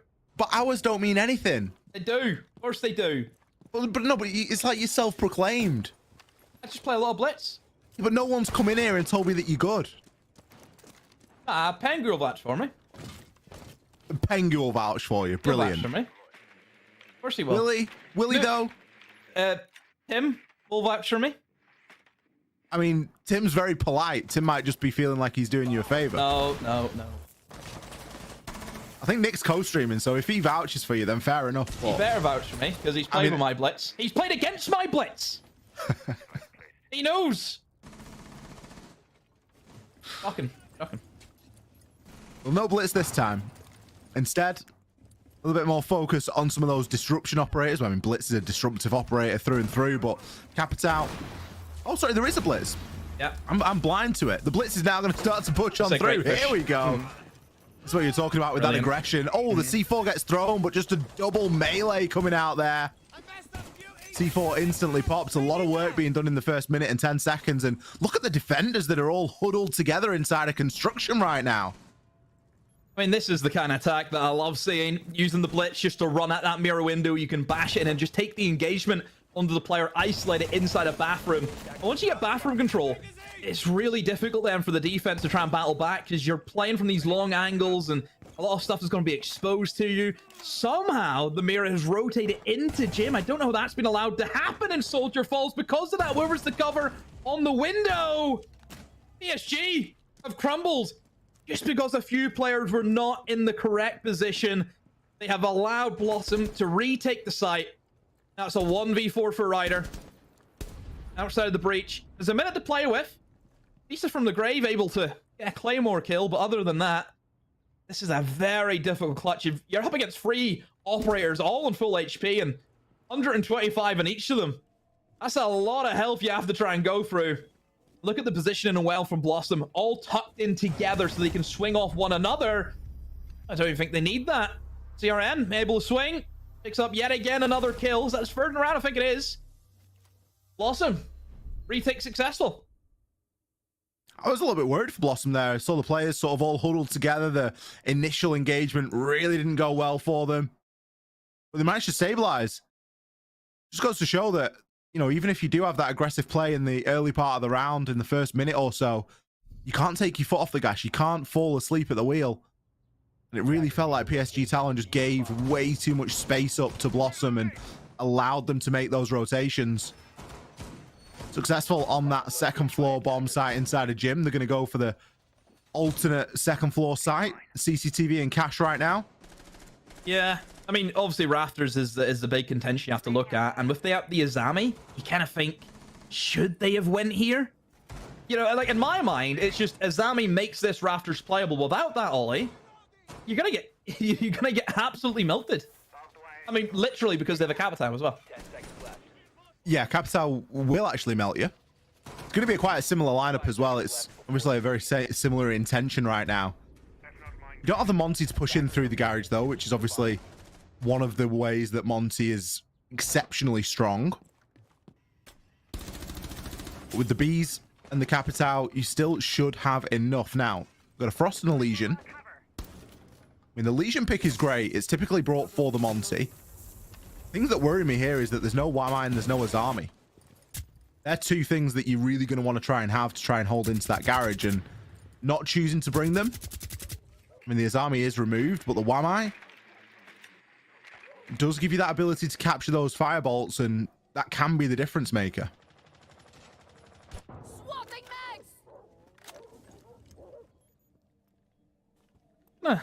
Make it a little bit slower now, I think, for PSG Talon just to establish where they want to go and what they want to do. I think the main thing for Blossom is just don't give away that opening pick. Don't give PSG Talon that opening engagement, and they're not going to give it. Instead, they're going to take it for themselves as Misa, well, idling by on that garage breach. Goes down. That's the ace as well, Ollie. The secondary form of hard breach you would look at in the lineup is gone. Wonder if that's going to play dividends, though, because, again, you're dealing with a top floor bomb site, which does have these external walls. Lost the Capitao as well. Crumbling at the seams here just because of a Frost just running around town in lounge. CRN doing a great job so far this game. He's had two big rounds back to back there. The Fierce Stun comes in from underneath in an attempt to try and stop this bandit from tricking. It's going to do just exactly that. Late party can't get himself into position in time, can't place that bandit battery down, and that's going to be the breach opened. Still with garage control, though. Breach is holdable from that point. And it's the dock. So the ability to stim up and an ACOG for those longer range engagements. Soldier, he knows that something's going on inside of Adam, but doesn't quite know where, and gets tagged up there from main lobby. Blossom doing such a great job of standing firm right now and just continuing to burn that clock down. Wheels have come off. No track, there's no moving, there's no nothing. The conductor having a kick. It's only a matter of time, it feels like, until Blossom take this round, because this is a poor showing here from PSG Talon. Brim will spot out the dock and rafters, but who's really there to capitalize on it? Ryder gets himself in garage, will double up now, along with Gotti, who flashes out now, but how are you going to get rid of him if there's going to be players covering him? There we are. Oh dear. The swing comes in from Lounge. This Lounge is... There's free kills from Lounge, Ollie. That's where it all came from. I mean, what do you say? PSG Talon absolutely whipped. Flawless round for Blossom. You know, if you consider what they've got there, they've played into their own lineup so fantastically well. Fabian's not happy. No, he won't be. He won't be happy after that round.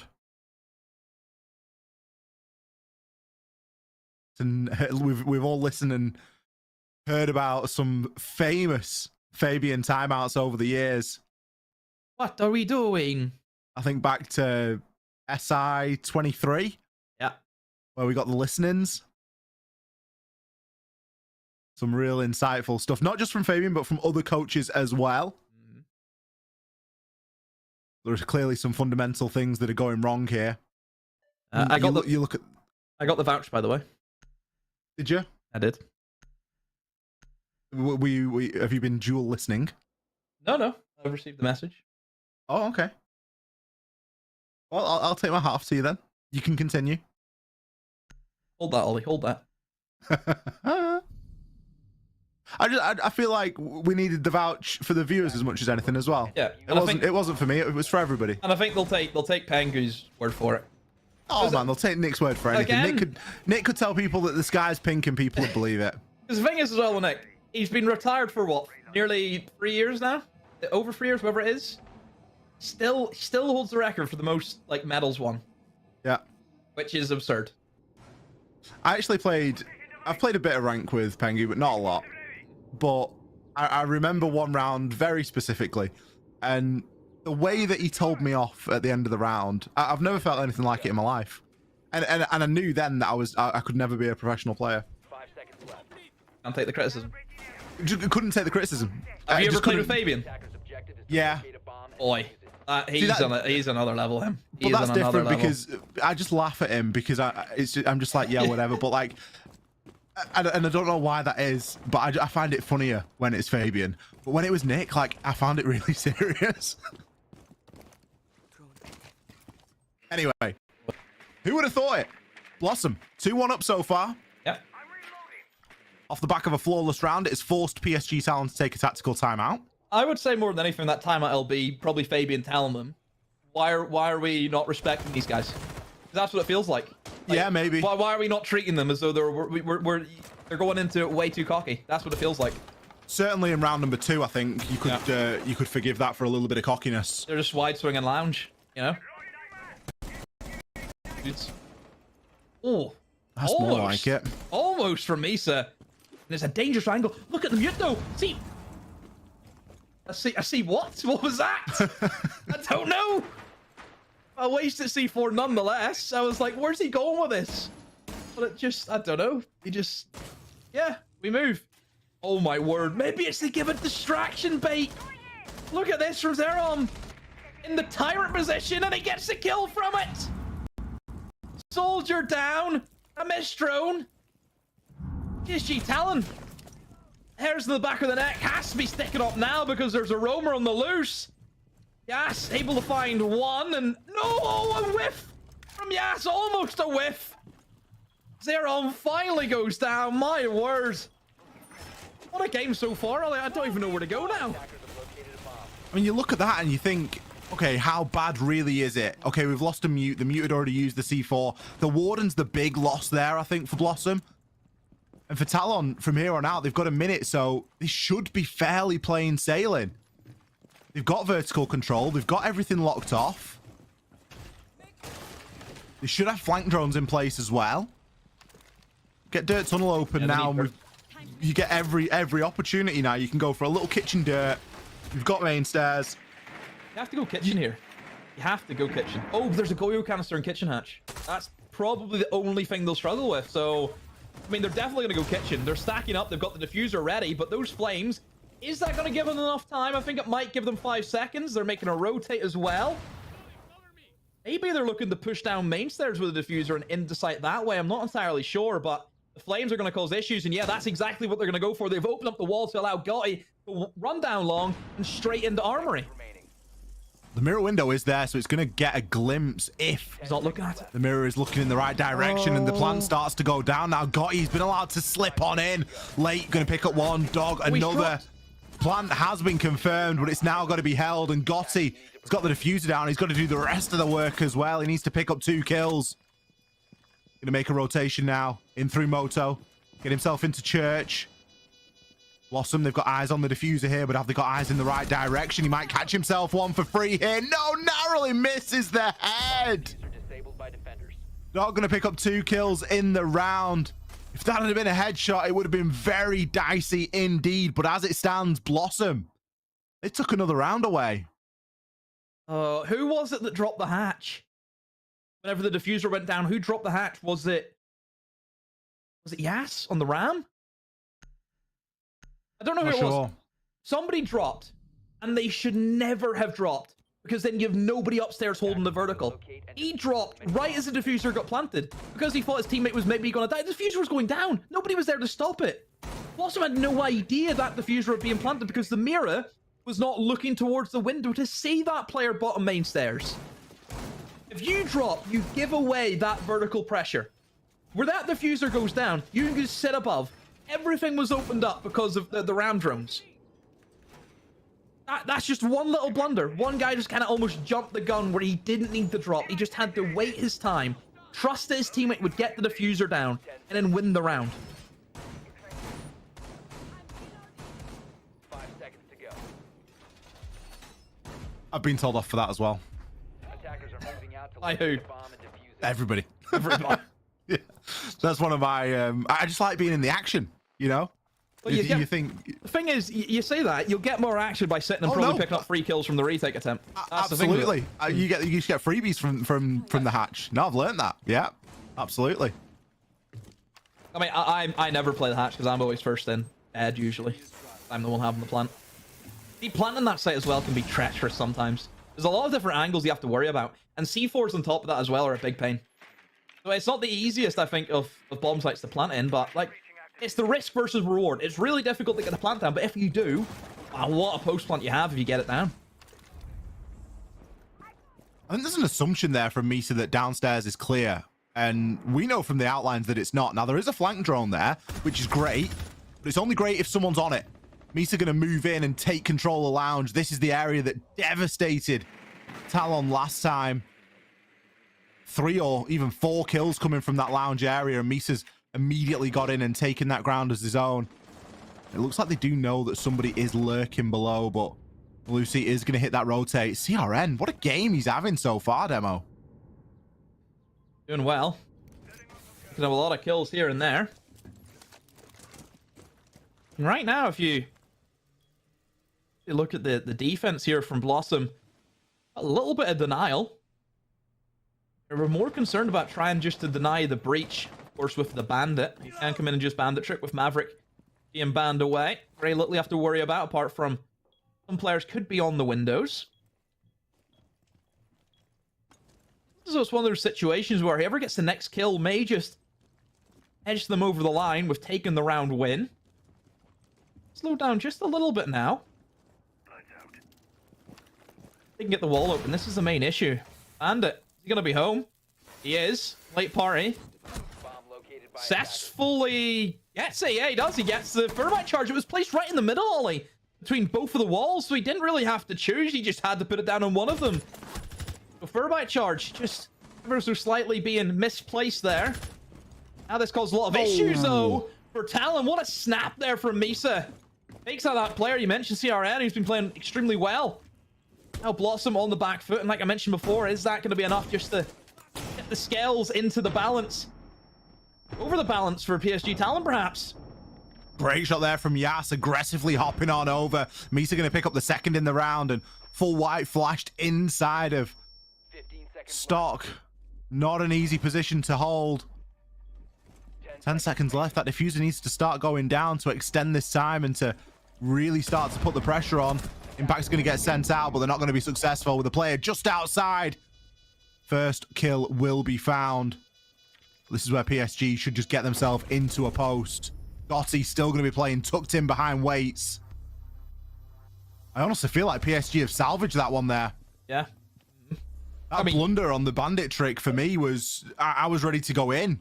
That's what I was going to say. The fact that they've won the round without getting Jacuzzi Breach open is impressive, because it shouldn't have happened. You know, Blossom should just be able to lock out from there. But I think CRN, was he playing too aggro? You think about the position behind the bomb chassis and Jim? You know, why is he not tucked away in a safe position? to locate and You know, even a little bit deeper. If that Jacuzzi wall isn't open, you can just play short. Doesn't need to be in that position.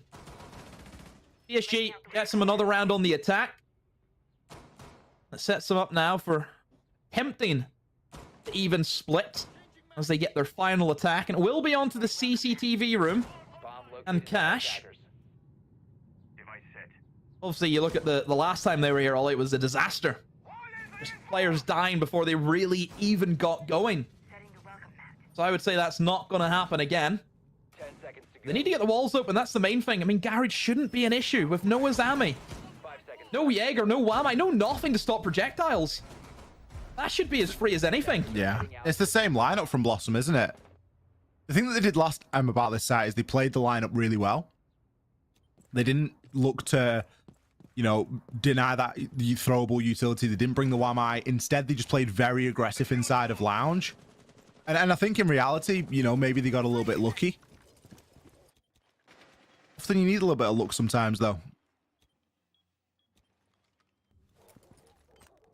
Got a couple of bulletproofs out there as well, so they will have a bit of information as the round starts to develop. PSG just having a bit of extra care and attention shown into this lounge area. You can see they've got a drone at the bottom of blue stairs. They've got a drone at the top of blue stairs inside of Adam.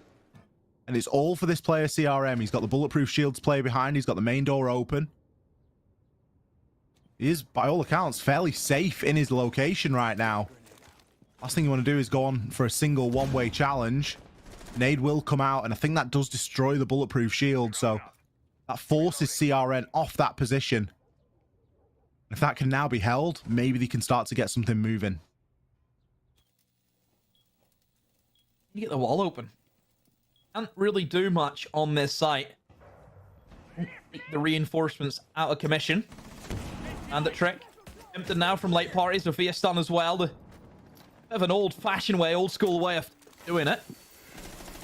Thermite charge goes off, and it's going to be successful. Late party. Pardon the pun, is late to the party in that aspect. Playing behind the server right now as well. He is playing with fire. All it takes is one drone to get in there, and he'll be found out. That's a big if a drone comes in. The wall open, 5v5 still. Garage. How's that looking? Nothing yet. No way, he's just jumped out the window and fried somebody. He's jumped out and eliminated the player on the garage breach. I mean, how he gets away with this, I have no idea. Soldier needs to be doing better on that rappel on that main breach. Grim's come in, and our Doggy's going to be next in the firing line. As the Bees are going to be enough to spot him out. Misa with 2 in the round, but late party is still here, Ollie. How is he still behind the server rack? CRN drops the ball there in the engagement versus Gotti. Didn't see him. Tucked in behind the metal grate. Ryder trying to join the party now and will do so. Late. Blundered the bandit trick, but from that point onwards played fantastically. Now got 15 seconds to try and find 3 kills. C4 in pocket. Ripped and ready to go. Gets a bit of indication there on the FNAT and goes for the blow, but it's not successful. Gotti is going to be able to start to try and get that plant down. He needs to target this player outside of the breach. There's also a player in garage. The plant goes down. It's game over. Super difficult. Gotti planting a kill to close it out. Talon, he salvaged a 3-3 split.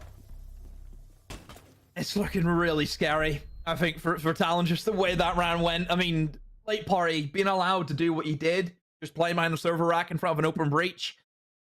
Come on. You expect a little bit better there from the player outside the rappel. But look, being able to stabilize, they dealt with the garage player extremely efficiently, as expected. You know, with no Azami, holding that is so difficult. You've got the Grim available. You get Grimmed out, you get flashed. What are you going to do? You know, CRN, you mentioned before, got really unlucky there. You know, tried to go for the flank down in through garage steps, but again, just gets picked off. You see Blossom, they were playing just very aggro, haven't they? They've really went up against PSG Talon. They showed no fear. And this is what we mentioned as well on the game.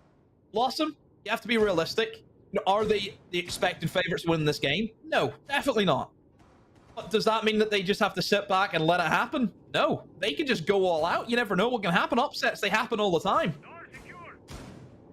10 seconds left.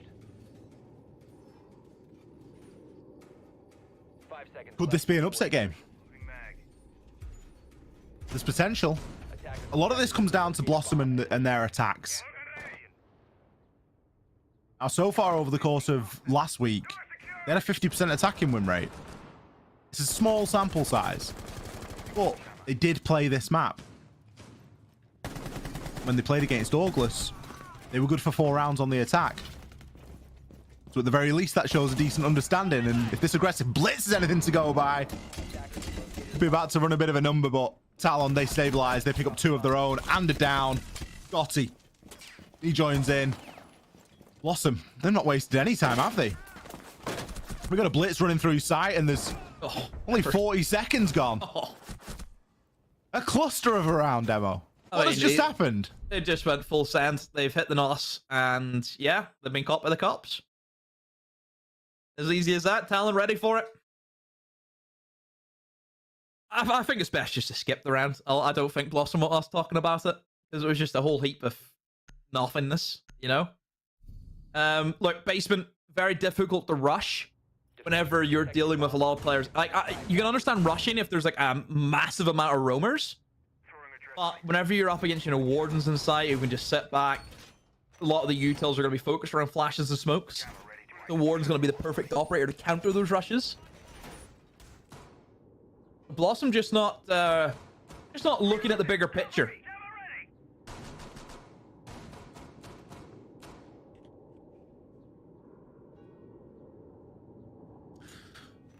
It's a shame as well, because they've played so competitively up till now to, you know, seemingly throw a round away like that with a pretty scrappy, pretty messy rush round. It just feels like a bit of a shame. Attackers are moving out to locate a bomb and defuse it. Gives Talon the advantage for the first time in what seems like forever. First time since end of round number 1, actually. Obviously, it's only a 1-round advantage, so nothing really to get too ahead of yourselves with, but Talon haven't been clear-cut favourites throughout the course of this match, so I think that's probably fair to say. There's been some pretty dicey play, and on the flip side, Blossom, I think they've played pretty well up until this point. I just hope that that last round is a bit of an anomaly. Now, they've got a bit of a problem here. The old Classic. mute castle combination. They've actually got 2 drones in there as well. One on each window. Use the Thatcher, There is a though. Thatcher. Thatcher should be able to catch, 2 of them with 1 EMP as well if he lines up in the middle. But, I mean, the issue is then, we need those Thatchers then for the bandit charges, no? So, they know what they're going to go for here. Looks as though they're using another EMP over towards the CC breach now, which is going to be opened up. Got it. Able to get a kill. And puts in the goggles as well. It's a strong position for him. And with that Ash being gone, you can't get rid of the shield now. If you're Blossom. No nades. No soft destruction. It'll be difficult for them. Oh dear. Oh dear, oh dear. Raban and Electra. It's electrified! See you on the other side. Hello? Is he mentally checked out? Did he think that he just like, oh... Yeah, just Brilliant. go. Yeah, go Yeah, next. yeah, Go next. just- Yeah, yeah. yeah. You're in this game. You're go next. We'll go for the CC attack next. Oh man, what is going on? Oh. Yeah, that's a warden, by the way. Okay, dog, he's gonna Swing with the burn him. SMG. Yeah, he's swinging with the SMG. He deserves that.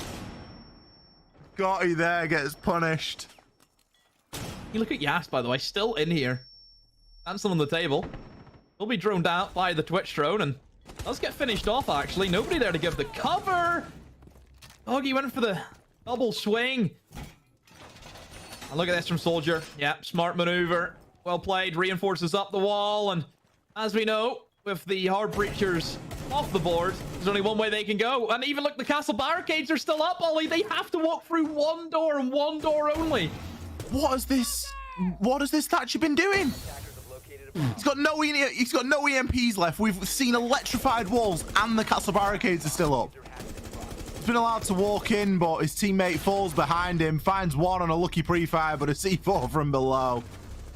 I mean, do we have to talk about it? We go next again. That's all we do. We go next. This has turned from like a competitive game into just a mess in a matter of two rounds. Oh, have a chance to look at the scoreboard, Ollie. Seen there, pretty average, scoreline for Talon, just based the kills. Everyone doing their job, nobody really running away with it. So nice and neatly compacted. Everyone doing their job. But it does feel as though now we're starting just to get into that silly season bit of siege, aren't we? Yeah. Where I think PSG Talon now are starting to run away with it. But, I mean, look, overall, the strategy from PSG, using the Mutant Castle combination, that means that you either have to use, your Thatchers, if you have them, on the, the castle barricades, get rid of the mute jammers, get those windows open. And that means that you might not have any then to deal with the bandit trick. So it's almost like a pick your poison. Obviously, you just bring an operator that can deal with the castle barricades more than anything. You look at Twitch. Why is Twitch needed in that lineup? Yeah. For example, even bringing, Habana and Thermite. Maybe you could bring Thermite and then an operator with hard breaches. Yeah. There's a lot of options around things now. Just go old school. Bring a Sledge, bring a Zafir, bring an Ash, bring a Kali. Sledge also brings you nades, which they needed to get rid of that shield. It's... I don't know. I mean, at the point we see Hibana pellets sent twice at I mean, the first time's forgivable. Maybe it's a narrow angle. Maybe he thought he missed. I know what he's done. He's thought that, if you are trying to shoot Hibana pellets through like a narrow angle, and they can sometimes just destroy. It's hit the server rack or something like that. He's thought he's just like, he's messed the angle up because it's so narrow. But it's fully electrified. But like the thing that annoys me the most is the breach was open, so they knew it was electrified because the breach players had a better view of that wall. So like it's just bad comms. We seem to have an illegal drone skin in play. I'm sure that is going to be. Need to get the DA on that. The fact that it's been seen just goes to show that it probably doesn't matter. Get the DEA immediately. Find that man. FBI, open up. The Drone Enforcement Agency. Get Someone it in there. has got a drone skin on. I mean, yeah, it's Jova. We're actually going to have to replay the whole game. Bit of old school fashion mirror trick in the thermite charge. Has he timed it? Oh, he's botched it. Unlucky. I mean, he's probably getting flamed. I think that's how I had the move anyway. Nice try. You know, God loves a trier, doesn't he? He does. Soldier gave it his best go, but this is better from Blossom. Look at the way that they're opening up the bottom of garage and the way they've opened the breach in the first half of the round. Something that Talon really did start to struggle with on their attacks. Now their attention needs to be turned toward Catwalk. Let's find out what is going on up there. I don't think that anyone's actually playing inside a Catwalk. Great spot there on that mirror window. Should be quite easy. Got the Grim, you got the Capita if you need it as well. But yeah, it looks to be. I think there's one guy maybe playing garage window Ollie. Yeah, there is. But Yas up there.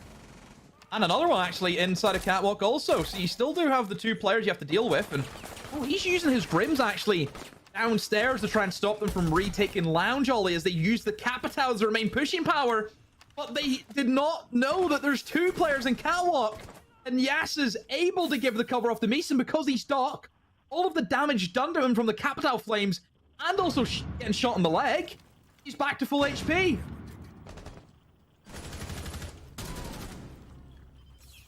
Yes. Starts joining in here on some action. Just misses out on somebody outside of the breach. Someone might be coming in through the bottom of the garage door here, but Misa's probably got that on lock as well. CRN. They need to turn their attention to these Catwalk players. Running out of utility to deal with it, and just going to get caught looking the wrong way. There's still drones left at this point. Granted, there's not loads of time, but it's kind of not good enough from Blossom. Lay himself one as an exit before being taken out. Talon stabilize. That just comes down to bad drone work. You know, from Blossom not being able to drone a Catwalk and seeing that there's... obviously, I think good intuition would assume, okay, there'll be at least one guy there. You just didn't check for the second guy. That's what it comes down to. They knew that Doc was in that position, but Yas just sat quietly, waited for his opportunity to strike, and then away he went. Blossom just needs to be doing the drone work a lot better. You know, generally, if you're trying to figure out, okay, is Catwalk clear, you would usually just send a drone from the main breach in through the garage window, and you'll be able to check from that perspective. Nobody did that. They must have sent the drone up the stairs, got shot by the Doc, and they just assumed, oh, Doc's up there. They did not know about the second guy.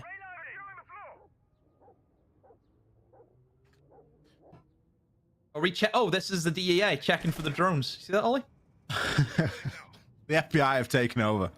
That's it. That point for Talon. Oh, Misa's not happy. Misa's raging. I mean, I don't know. I'm not seeing this drone. That's like I said. The observer tried to find it there. Look, CRN, he's trying to cover it up. But he's saying where? He's not admitting to it. Yeah, where? No. It's a conspiracy. It's not my drone, that, mate. It's just it's just Clubhouse drone, that. Better call Saul. Never admit anything. Well, PSG, what's this? Is this, I think they've won 4 rounds in a row, haven't they? They've really just taken it by storm now. I'd say certainly a ropey first half where it wasn't the cleanest of executes. But certainly in the defenses, they're having great success, but that's maybe down to Blossom struggling quite a lot on their attacks. Looking over towards the basement. We've got the hard breach gadgets as well in the buck, so getting up in the hatches shouldn't be too much of an issue. I think the biggest worry is for them just any roamers that may cause them some issues, and they will be going for a full top-down sweep. So they'll be doing the drone work. Always a little bit worried though, Ollie, whenever I see in the Ace entry. Because if Ace dies, not great losing the hard breach. As we can see on the observer perspective, everyone is accounted for in the bomb site. So it gives free range for Blossom to move in and start doing their prep work for the inevitable basement attack. Decent pacing so far from Blossom. Just approaching that halfway point. They now need to turn their attention toward these hatches and get those open. That's going to be started to be done now. Do worry about the potential for a flank here, though. Especially when we start to think about the positioning of Ryder and the fact that there are these Valkyrie cameras out there on the map. Luca does need to be cautious. He is going to be operating pretty solo. His job is extremely important if he is going to be that blue player. Meanwhile, the floor in kitchen is firmly getting ripped open. You do just get the feeling that Talon are waiting for that time to strike, waiting for that potential flank to come through. There's a lot of players all doubled up at the moment and no one really on drones for the attackers at the minute. Oh, big C4. Oh, it's actually been stalled out there by the EMP, so well timed by Doggy. I don't think that was intentional, but it worked for him. And oh, where's Misa going? Takes a stroll through the long corridor and gets shut down. So PSG now up against it. He's able to ping out Soldier. They know that there's one in towards AKs, and the drop is good enough. Ryder, though, able to get 1 and 2. I also think he got the down in the mix of that. So 2v3 essentially, because there's no way the Super Look is going to be picked up in this environment. Zerom looking now, pushing aggressively for the kill, but Grotty able to find Doggy. Leaves Zerom now into the 1v1. Yes! All he has to do is stay alive, and he does so, and it gives PSG Talon the win. Rotated above, was looking for the flank, but it didn't really matter as no defuse was being planted. Good way to clean things up for PSG Talon. They're held on right until the bitter end, but Blossom, the attacks today, Ollie, just not good enough. No, a bit of a shame there for Blossom because they gave a good account of themselves on the defense and they were able to pick up attacks last week when they played this map. Are PSG Talon going to be happy with that result? Is Fabian going to be happy? I don't think so. I think there's still a lot of things that they could do with working on, and there was clearly some real fundamental issues in the first couple of rounds, but a win is a win, and it's still good to be able to take things away from a win, even when it is of that manner. 7-3 for PSG Talon. We're going to cut to a short break. After that, we're going to break this game down, and then we'll be back with our final game of the day.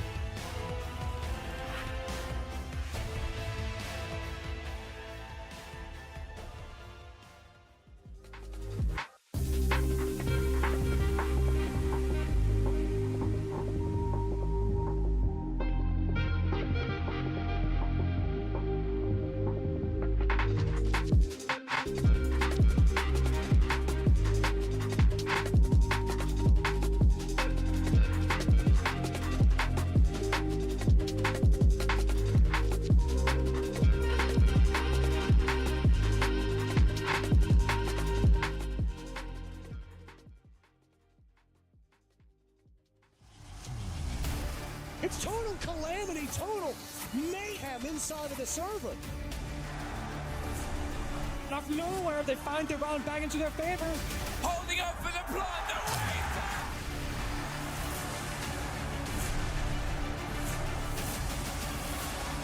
And I think he might just find it!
Welcome back, everybody. The game number 3 just ended with PSG Talon victorious 7-3. However, the scoreline itself does not tell the whole story. And if you were frustrated watching this, keep in mind Fabian does listen into everything and watch everything that's happening on the PSG Talon screens. But here it is at the end. PSG Talon victorious, undefeated, gather up extra points as expected in many ways. But today, there are still things to look back into. Some serious things to look back on. I think there's a lot that PSG Talon can take away from that fixture, which is always a good thing. It's great that when you can take things away. I think if Blossom had been a little bit more switched on, we might have seen them getting tested a little bit further. You know, we were sort of chatting at the start of the game. We said it would be a 7-2, a 7-3. I didn't think it'd be this close of a 7-3. There's a few rounds thrown in there from PSG that you look at and go, ooh, Blossom weren't too far away from taking that. I think CRN on the side of Blossom had a fantastic performance, really put his team on his back in some instances. But ultimately, there is only one winner, and Talon, they take another 3 points today. Hey, look at the stat distribution as well. I mean, nobody from PSG Talon running away in the kill department. Highest kills they've got is 9. Nats and Yas and Misa got you an 8. There's not a lot in it. It may say 7-3. And look, you see a big amount of blue, 5 rounds in a row there for PSG Talon. But again, some of those rounds really came down to the wire. I think more than anything, PSG Talon, Fabian, especially some of the attacks, they'll not be happy with. You know, you think about that CCTV room attack that they had. They got flawless on it. So I think there'll be elements that they won't be happy with, but still, they get the win. That's the main thing. You get the job done. You keep it moving. You keep building momentum.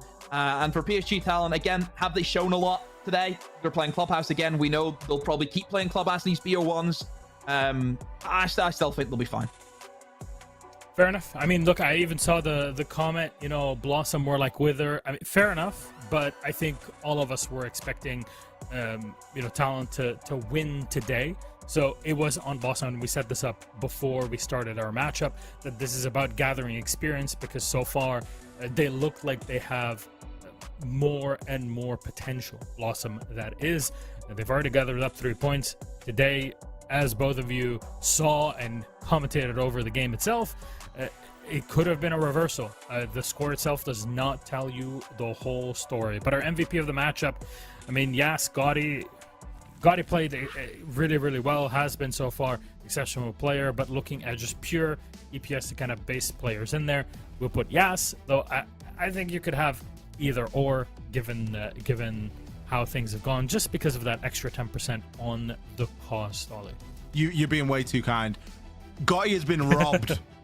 Gotti has been absolutely robbed blind by Yas here. Get him off! Get Gotti on there as the MVP. He got 4 plants, Milosh.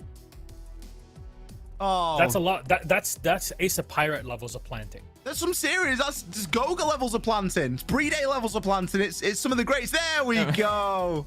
Hey, thank you, Isaac. The stats are not reflective of Gotti, but you know, it doesn't matter. Enough. Oh yeah, it just doesn't. Get him on the screen. Give him his moment in the limelight. No, he played fantastically well. We highlighted him at the start going into it. There's not much that this player can't do. He can entry, he can get plants down, he can play support. I mean, Yas is all right, but Gotti's better. Yas is like, we've got milkshake at home. Gotti's like store-bought milkshake, whipped cream on top, sprinkles, the lot, you know? Are you a fan of chalky milk? Yeah, I vibe with a little bit of milk. There you go. Plant-based though. Specific. I think that is a memory that will not fade from my mind. Ollie at SI was at 2021 asking for chalky milk. There's nothing like it. But here we go. Gotti is our MVP. That's all you need to know. PSG Talon victorious 7-3. Let's remind you, we still have one more matchup for today. For those that ask in chat, hey, yo, you focusing? We still have one more game. We're not done just yet. Webble versus Before and After, aka BNA, coming up right after the break.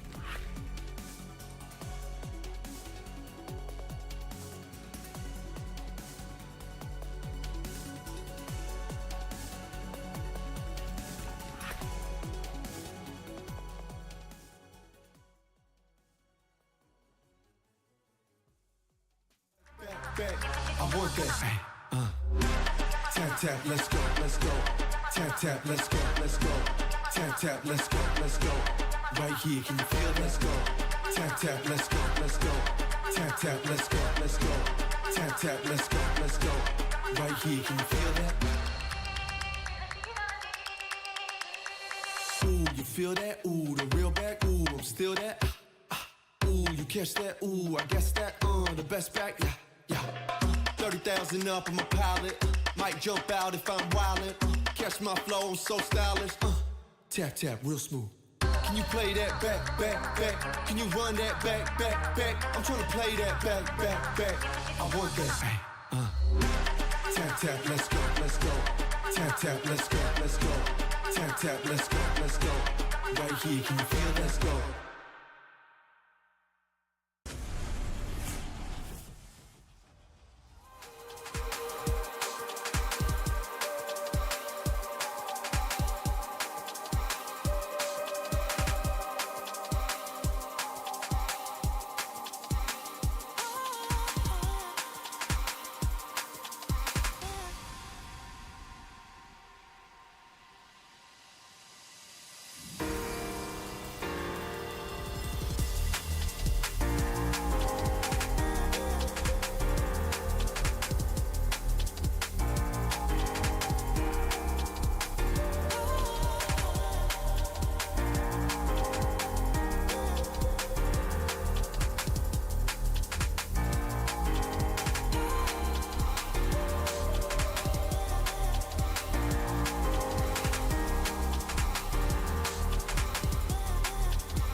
Welcome back, friends. It is time for our final matchup of the day here.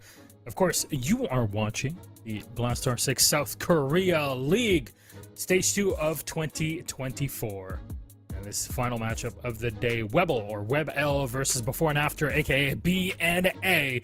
Opportunity for Webble to pick up some points, being at 0 currently. Of course, they had 2 tough games to open up this stage. Let's take a look at them first. Here they are on the screen and demo. What can we expect from this roster? Because this is their stage 1. Did not look too shabby. No, stage 1 was okay from them. I think for Webble, you kind of have to look at it as they haven't had the greatest of matchups for them inside the first 2 games. So you can't really say, oh, they're a bad team, oh, they're a horrendous team. They've only won 2 rounds. That's all they've won in the past 2 play days. That was against Fear X and PSG Talon, losing 7-1 on both. So I don't think it's fair to sit here and go all in on them because of just who they've played. I think today this will be a much better matchup for them. You know, even you look at the run of games that they have coming up. You've got the 2 big ones out of the way, you know, right from the get-go. So I think this is where they can really start to pick up their season now. Well, they've got to, haven't they? Because this is a team that we're expecting to have a reasonable finish. You know, it's a mid-table team, and we're expecting them to, you know, do mid-table things, maybe get a result, give one of the top teams a hard time, and then win. You know, and have very good competitive games against the rest of the teams in the middle of the pack. I think you're right, Emma. I think it's unfair to sit and, you know, look at them after the week 1 and say, you know, this is a bottom of the pack team. They are going to be going up against a team again that is that is, you know, nearer toward the bottom of that pack. They're going up against before and after.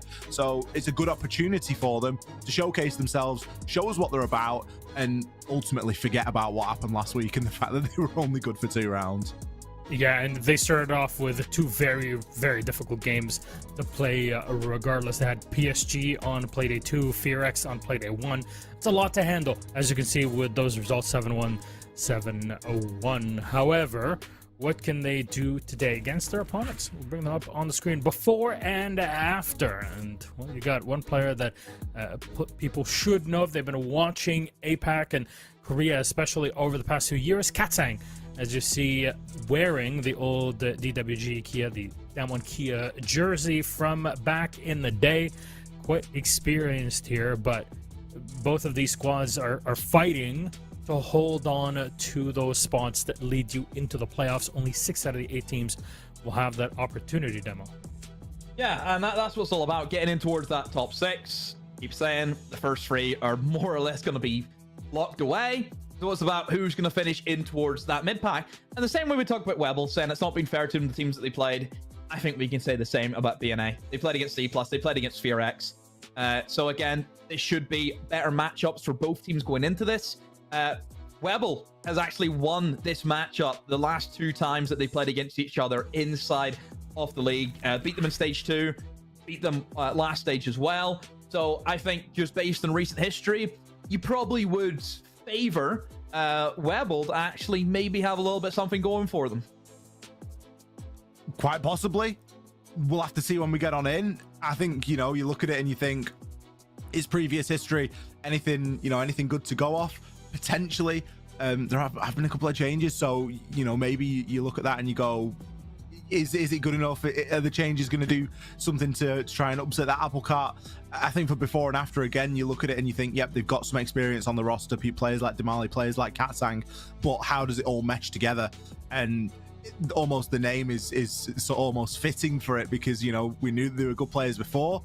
What happens afterwards? What happens when they've all meshed together, and what happens, you know, when they start to find what rhythm works for them? As you can see from their previous results, there's only a couple of wins in there, and they have suffered quite a few defeats. So it's going to be a good test for them. Always good to get some reps under the belt. I mean, if anything, you have to look at it. You have Giant Katsang on your team. That should be something that could drive you over that hill.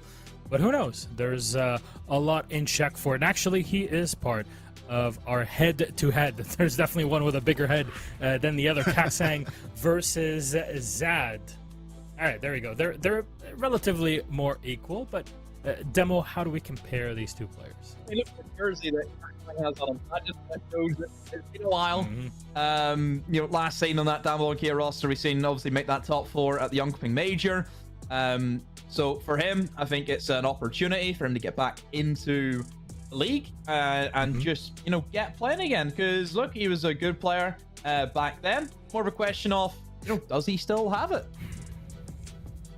Potentially. It's been a while though, hasn't it? You know, you got to look at it and take it with a pinch of salt. You know, you can harp on and live in the past, but it really matters what happens in the future and in the present. And you do wonder, you know, a player like Zad coming in a little bit younger, looks at the game and sees the game maybe in a slightly different way.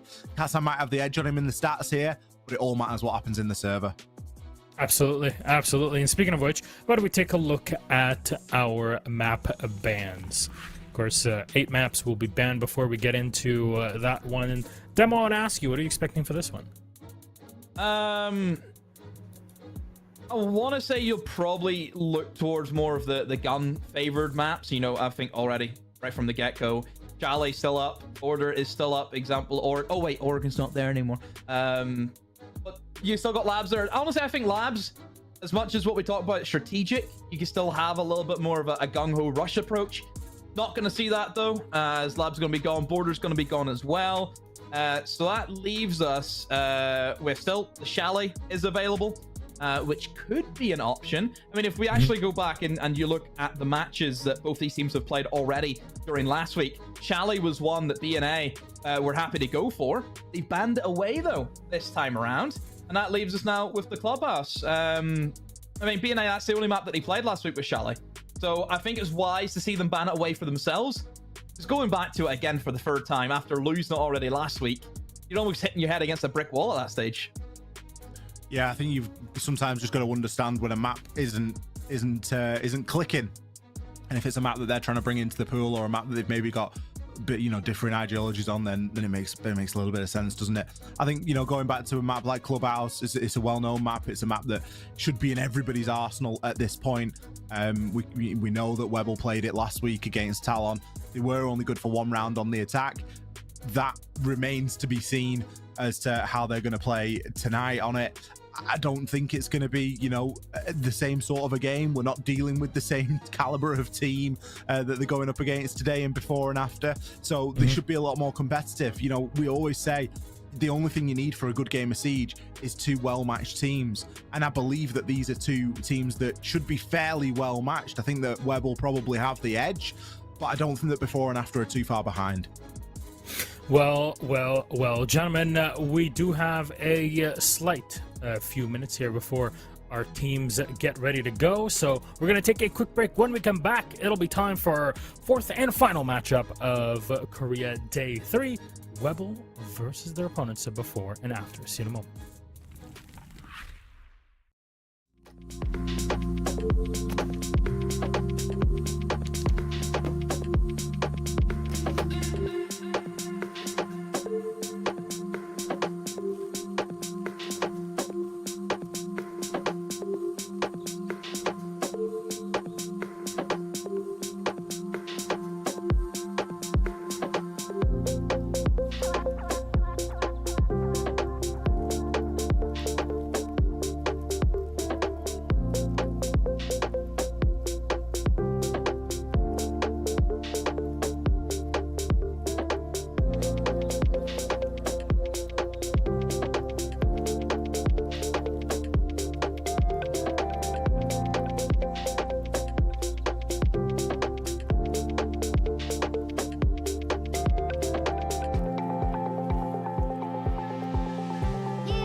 Day, and let's remind everybody of what's going on here. Webble are looking to collect their opening points of Stage 2 after a rough Week 1 versus the top two teams Fear-X and PSG Talon.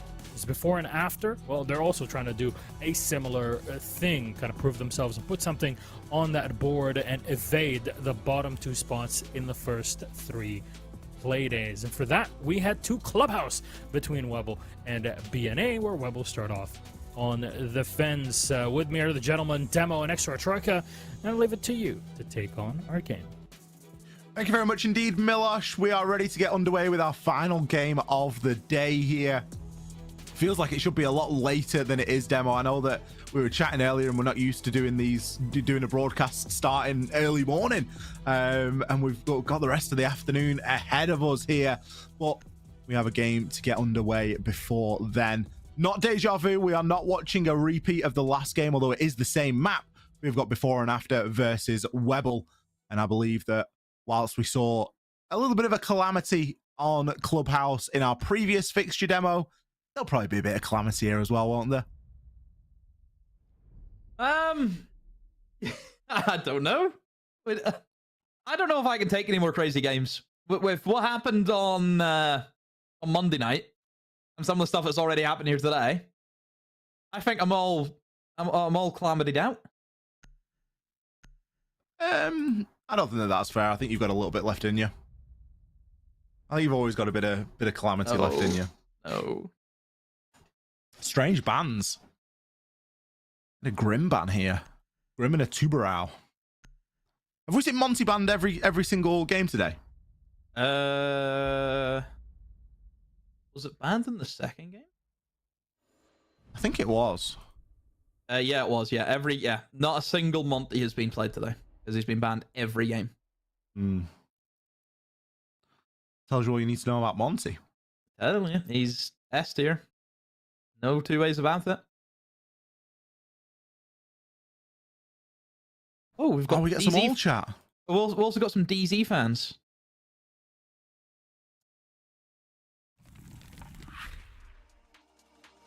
Oh. Not sure. Okay.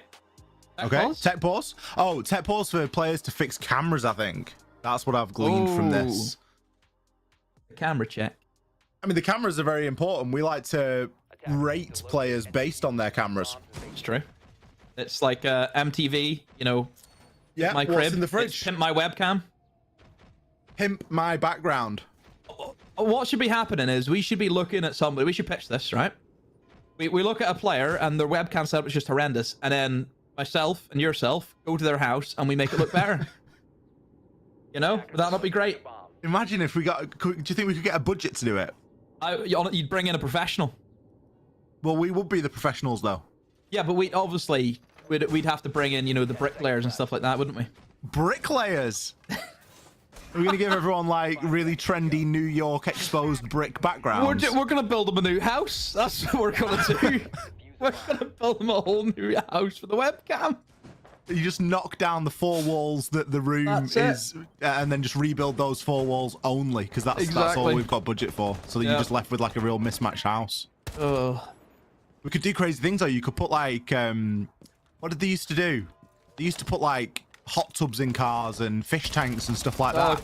Have a racing car bed. I think a fish tank could be really good. Fish tank? Oh, fish tank. Yeah, that would be good. I'm surprised no one's got a fish tank in the background. A lot of people don't own fish these days. A lot of people don't like owning fish. I think it's too much work. Well, it is. I went and I was going to get a fish tank the other day, and it found out it was a lot of work. Oh, she? Let's hit a shot, but alive somehow. But this is some of things a little bit scary whenever there's a roaming vigil. And the thing is, well, another reason why I think vigil has gained a lot of popularity, not only because of the gun, but really the only operators who can really actively counter Deimos. Well, obviously Mute does if you stand on a mute jammer, but Vigil just has a mute jammer on his back. Still holding angles there with the boss G. Wait and see if we can find anybody coming through. BNA taking the time really with this clear, but they're doing it for very little cost. They've still got a decent amount of their drones left. Started to get this top floor open now and can think about working on these hatches. I think my biggest concern at the moment will be the lack of secondary hard breach. Going to really put a lot of pressure on the Havana to get this right. If there is anyone potentially impact tricking below, then could be a bit of a problem, but only a problem if the impacts hit. Oh, one pellet, and I got the Cade claw though, Ollie. That's the issue with that. It's the second set though, but he's out of impacts. I don't think they have any other unless the Vigil has came back to site to then re-impact trick, but see it at the moment. So hatch is going to be opened up. Oh, maybe not yet. I mean, they're struggling with this, Ollie. They got a lot of time, but eventually they will get it. It doesn't leave them with a lot. 40 seconds to execute into a 5v5. Oh boy. Not a lot of time at all, really. You don't really want 5 players live on this basement site. It can be a nightmare. Puts a lot of pressure on pretty much every location. You can see the drone coming in down blue now. Katsang should be able to call that as fairly clear, but there's going to be a warden just on the edge of things. Oh, big pick. Katsang gets taken out. His job was so important there, so crucial, but the backstab comes in. Damali, he's able to find himself one, the diffuser in the hands, but it's not going down right now, and the time's just going to do the rest. Yeah, looked at it. And I think 30 seconds or so to play with. You've only just opened up the kitchen hatch. Haven't killed anyone. I think a lot of people could kind of see where that was going. And yeah, losing the Capital, you know, you kind of look at it as, okay, you're going for like a really default kitchen plant. You drop the hatch and try and go for the plant. You need to have blue control. So there's a lot of pressure then onto those blue players. You're then working with not a lot of time. You just kind of have to full send it. You lose those engagements, you lose the round. It's as simple as that. We always mention about the blue hole and how important it is that both sides are always going to try and fight for it. And yeah, Webble end up winning the engagements. They stabilize in towards blue, and there's just not enough time for BNN to do anything with it. So, look, I think the fundamentals are there. They just needed to move quicker. They just need more time in their hands.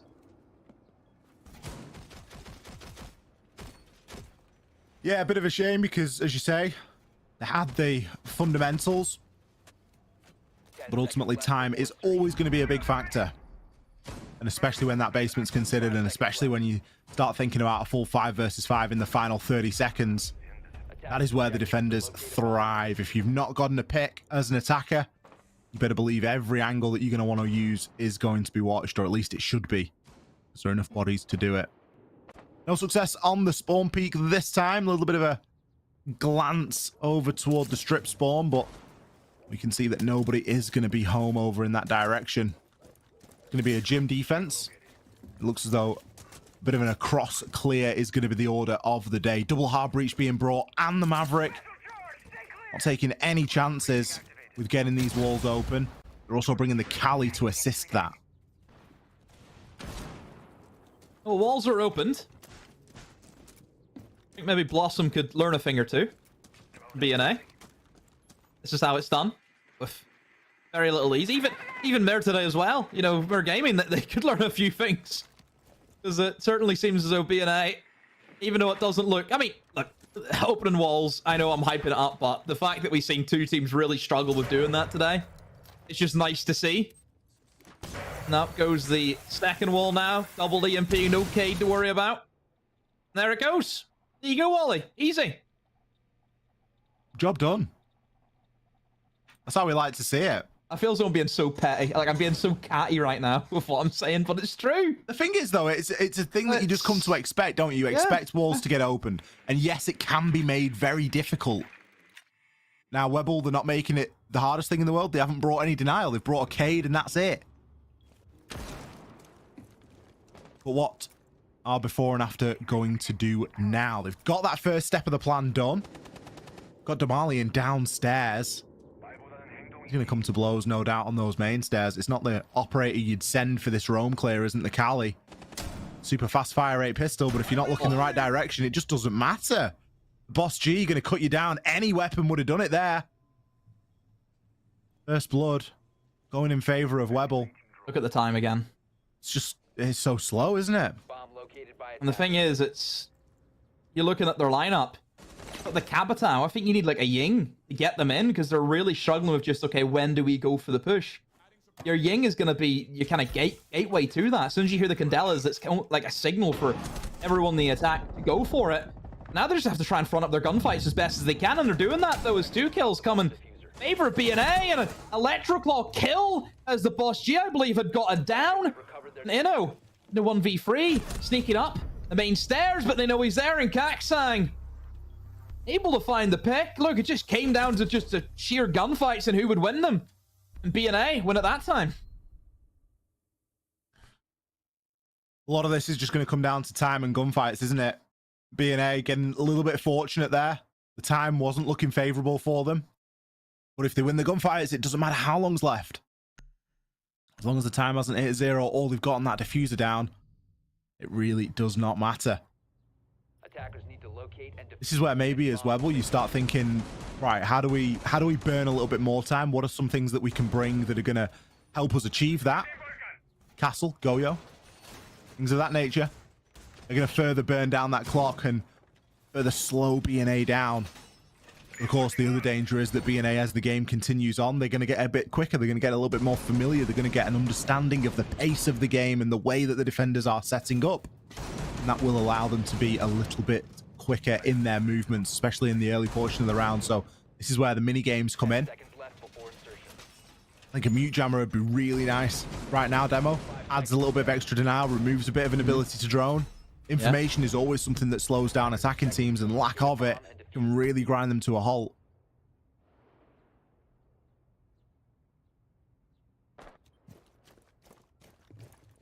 Overall, BNA, as long as they can, I mean, like I said, they're doing the fundamentals right. They're just taking a long time to do it. All they need is just that little extra oomph, just into that second gear. I think they have a good chance of doing a really good number against Webble. But, you know, I like bringing a little bit more of the time denial. You know, I think the Goyo, great pickup. You've kind of analyzed the last few rounds. Yeah, BNA, they're really slow. Need to try and slow them down even more so, and that could be a big win con for them. BNA, just going to be doing the general business of clearing away the utility. They've already opened up the wall over towards CC, but they have yet to get in CC. That Azami fortress that has been made over towards top red stairs. Their main focus is once again going to be the walls and getting this wall open over towards the QZ. Spot out the Electro Claw. They know it's there. Not so it made a difference anyway. They have the Thatcher there for a reason. Send the Flores in. Going to open up a walkable hole now in towards bathroom. Instead of vaulting in where you could be susceptible to losing that engagement. They're just going to cut in towards the corner. Walk on in and now as well. Oh, I like the warden. Out. Warden probably realizing that, gets out of there where the Selma opens up the wall and catches him out, and also the flashbang that could come in. All quiet at the moment, but again, good structure for BNA. Doing the basic things well. And with still 1 minute and 10 seconds left on the clock, there is time to try and make something happen. Damali in a real key position right now, underneath on the book. He's going to have that skeleton key and be able to start removing some of that floor and give the defenders some reason to move. And hopefully, for BNA, there's going to be someone ready for a catch. There is still a player all the way out inside of CCTV, though, and that could be a bit of a problem. It's going to mean that balcony is a lot more difficult to play off, and in turn could mean that you're not able to hop in and have that desired impact in the final 30 seconds. Reach open all the way through into bathroom. Katsang, a great pick there. Gonna open things up. Do they know about the player inside of gym? Unfortunate siege time in there for Inno. He was holding that angle for a while and now knows there's going to be someone there. Katsang just peeks straight into him. Damali finds one and then starts pushing his way up these main stairs. 4 versus 2. 10 seconds left. Not a lot of time. Diffuser is in the hands of Thermite, so could start to get put down. With that wall being ripped open, it's not going to be easy. All now rests on the shoulders of the Azami, and well, that was only going to happen for so long with the plank going down and 4 players alive. There's an easy cleanup there. And BNA, I think the gun skill really starting to shine through for them. Is I still think that they're really cutting it close. But they're able just to get in there and get the job done. Well, maybe you're looking at it as, do they need to go a little bit more aggro? I mean, here's the thing. The way that B&A are playing, it feels very, I don't know, VP-esque. Where VP are very by the book. Do the basic stuff. They're going to take what they want and that's that. What we have discovered is if you just go completely aggro and gung-ho against a team like that, and disrupt them, then it doesn't allow them to set up for these perfect takes. So I think now for Webble, they just need to start swinging and start trying to get kills. Honestly. Yeah, they are playing a little bit too passive, aren't they? 10 seconds left. I would like a little bit more aggression. Again, though, you mentioned the gun skill. It comes down to winning those gunfights, and those gunfights at the moment aren't being won from Webble.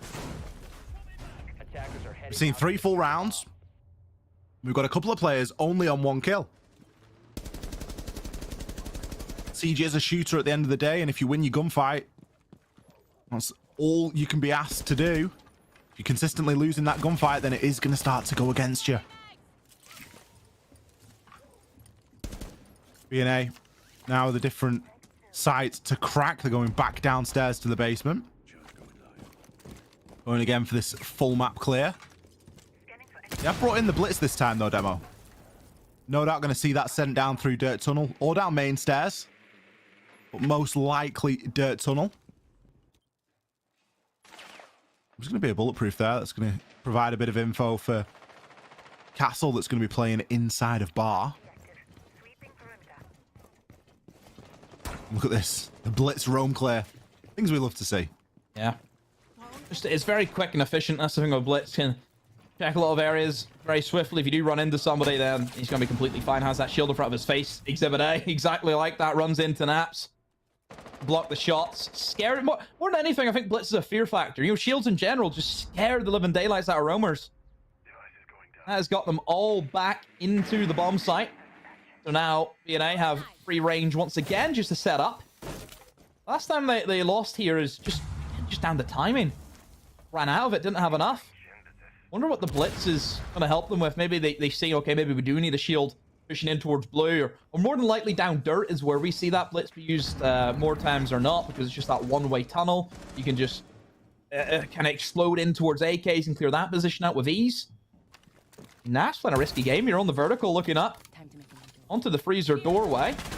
Be careful. But there hasn't been like a whole lot of vertical destruction being done by B&A, and that's because they haven't really got a soft structure. They only have breaching charges from the ace, I believe, and it only gives you a small amount. Breaching charges as well from Thatcher. They're going to try and get the church wall open, so a triple wall take, a little bit more of an old but gold strategy. It just puts a lot of pressure now onto the players in towards church. Still want to see this blitz be used in a good fashion just to isolate some of these trickier positions. There is time for the blitz to come into play, but as we enter that final 30 and 10 players live on the server, it's going to get dicey. Blitz at the bottom of those main stairs. You're never going to do anything there. This is the aggression that we wanted to see from Webble. Played this exceptionally well. Marley going to pick himself up too, but 11 seconds on the clock. The diffuser is in the hands, but immediately dropped. Moon, he's picked himself up 3 and has secured the round for Webble. A round they desperately needed. Yeah, there you go, Webble. I think understanding we need to go aggro, we can't allow them to set up, and Moon just went for it. You have to make that play, and he gets 2 kills from it. B&A running down the clock again. So, Webble, that's what we need to do. I think they've discovered now, yeah, we just need to go at these guys. We can't just sit back and allow them to beat us. We need to take the front foot. We need to play, they need to set the tempo. You can't be playing to the tempo that B&A want to put on you. So, Webble winning both of their basement defenses, but now this is the issue, because they can't go back to basement again in their defensive half volley. They have to try and win on another bomb site. They've lost their gym. They're going over towards CC now. Bomb located by attackers. Well, they're going to have to find some success elsewhere. Still a chance for a 4-2 split for Webble if they manage to get this right as well. It again came down to the wire, and B&A incredibly slow with their movements. 10 seconds to go. Like a nice well-timed early peek here could be Just what the doctor ordered. Double denial being brought. We've got a Cade and a Bandit. Moving to defuse a bomb. We've got the smoke for that plant denial later on, or that area denial if we need it, and a couple of C4s as well. So garage should be fairly safe. You don't have the luxury of an Azami. You are going to have a Warden with some goggles able to play in there, and a couple of castle barricades dotted around to just provide a little bit of extra layer of security. They haven't fully reinforced garage though. They've only half reinforced and put some electrification on it. It's not the end of the world. It's something that is likely going to get dealt with anyway. The Flores, at the meantime, just trying to gather a little bit of value out of these Rotero drones, destroying those castle barricades, chiseling down the utility that's on the periphery of the setup, seeing what sort of holes they can find.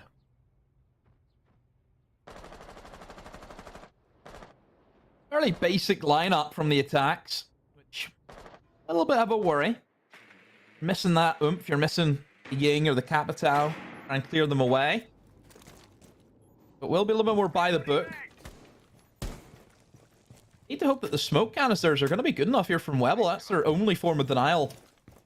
It's counting the C4s, of course. But B&A looking to go for bedroom attack. Usually don't see these. I mean, garage has been the preferred take. But instead, they will be moving in towards con. Trying to open up that single wall, but do they have enough, though, to get through the myriad of electrifications? They haven't even got main breach open. This take doesn't work, Ollie, unless you get main breach open, by the way. Yeah, you need that cut through. I worry for B&A. Look at this, Bandit and the Cage just stacking up one on another. I think it might be a lockout. Yeah. There's no way that you're going to be able to efficiently deal with both angles here without getting main breach. Whatever attack you're going for on CCTV, you need to get main breach as a standard. We know that B&A are slow, but this is even slow by their standards. It's always a bad sign when a Rotero drone's being used to remove some barbed wire, because that's the doorway that you're going to have to try and push through. You know, he's going to find his first. Love him playing in the catwalk right now. He's got no worries whatsoever. I'm not even sure if they've opened garage door, you know. I think that could be intact at this point. Yeah. Well, we see another attempt at the wall open. That should go through this time, to be fair. So there is at least a sight line, but with garage and main breach all intact, the defenders can just retreat back, and they've still got the Toxic Babe canisters to try and choke out the rest of this time. There's 15 seconds left. There's information. Katsang finds the foot there, and he's able to land the shot. But fires from below are all going to start to come in, and even though there's the breach, the single door is going to be a likely place to push. Time going to do the rest. The plant attempted, but he knew it was futile. What do you say? B&A not doing the correct thing. I've been praising their fundamentals, Ollie. You're saying that, yeah, they're doing this right, they're doing that right. A little bit slower, but still doing it. There was even a VP comparison dropped. There was. A VP, I take it back. I'm so sorry. Disrespected them like that. That was, yeah, B&A. I mean, not opening up the main breach in CC. It's criminal. That's like trying to bake a cake without eggs. I think you can bake a cake without eggs. And yeah, I swear eggs are a main ingredient. I think maybe you're trying to bake a cake without flour. Bake. Maybe for the vegans, yes, you can apparently. Yeah, you can. So you're baking it without flour. Can you bake cake without? Yes, you can. Never mind. Seems like there's a lot of workarounds in the bakery field we were aware of. It's like Sage, there's always another option, isn't there? There's a lot of loopholes. There's a lot of loopholes, it seems. But can you bake a cake without a bowl? Surely you need a bowl. Surely you need a cake tin. Surely you need a bowl. Yes, you can bake a cake without a bowl. It's an option for everything. You see why the bakery chains are still alive and well this day, aren't you? It's always a bakery in the town. I understand, they're so flexible. So flexible. Well, is it going to be an even split, or are Webble going to take an edge at the half? Ooh, leg shot. Couple of shots getting sent through there. Maverick down at 43 HP. Where's the C4? Where's the lineup? Just needs a small gap to there. Get rid of bandit battery. And the exothermic charge can come through. Wonder what the recruits brought. I'm That's the guessing shield and C4. I'd assume. That's the default camera, by the way. This isn't like a fancy observer camera angle. That's the default cam. It's not an outside vault cam. Oh, yep, there it is. There's the default cam. There's no Anyone way. gonna shoot it? There's no way. Anyone gonna shoot the default cam? That is, yeah. I mean, yeah. Is there 4 of them outside jacuzzi? Am I seeing this right? Yeah, Oh, 4 of dear. them outside jacuzzi for some reason. I mean, you don't need to shoot the default cam if you're all outside jacuzzi, right? How many operators does it take to open up jacuzzi wall? That is the question. Yeah, look at this. Look at the Yeah, info it's you still get. up. Yeah. This is criminal. You could go to garage wall, by the way, and pop a hole in it and kill this guy. Just FYI. That's what I'd be doing. Immediately you see that, you think freebie. Oh, yeah. He's Okay. tempted. They're using the default cam to swing off the window. That's what they're going to do. Yeah. I mean, why not? It's gonna work. Yeah. It is gonna work. B and A Dude, are what- just What are they crawling. doing? Where are they and what have they done? This is like you're in an exam and you've wasted the entire hour just looking at the clock. You've done nothing. And then you're going to have to frantically write the last 20 seconds. I like this view. I like the default camera. I think we could love- probably cast. We could I probably love cast the just from observer. this. The observer is rubbing it in Yeah. so much as well. Oh dear. So What is this? Okay, so we've got a drone over here inside of CC. So they're not really going to be able to swing off that default camera. There's 25 seconds left. They roughly know where everybody is. Let's see if B&A can make anything happen despite how difficult they've made it for themselves. Capital Fire Arrow's going. Katsang picks up his first. That's now just a player guaranteed on that default, though. And Moon's going to reply with 2. Kills are going to continue to fly, but the diffuser is in the hands of Kai. And what's he going to do in a 1 versus 2? He's got to get the plant down, survive, and then take the gunfight. It's just a mess. The clock's doing all the work here. And what's great is that Weeble are letting it happen. They're just going, yeah, we know that you're slow. We are happy to wait. I think we got the graphics wrong. It's not B&A versus Webble, it's B&A versus the clock. B&A versus a default cam. Just all over the show. Webble have got a 4-2 split, and I really wasn't expecting that. And defuse as many bombs as they I can. really wasn't expecting the 4-2 split, but that round from B&A, it was a shocker. Absolute shocker of a round. They just didn't do anything. Honestly, it's like having a pet rock. Attackers have located a bomb. At least you're not going to feed it. Boy. Yeah, but just sits there. Doesn't do anything. It could be a bit of a companion, though. It's like Patrick Star with his rock. You could take it on adventures, get nice photos of it in front of famous landmarks. What are you on about? You must have a favorite rock. 5 seconds No. to go. Who is a favorite rock? I have a few Cobblestone. rocks. Cobblestone. Attackers are heading out. No, but like, have you not got a rock on your desk? No. I have a couple of rocks on my desk. Why? Stuff that I found when I've been out and about and brought it back. So I thought it was cool. Deary Nice me. shape or something. Deary me. Yeah, that's the difference between you and I. You go outside.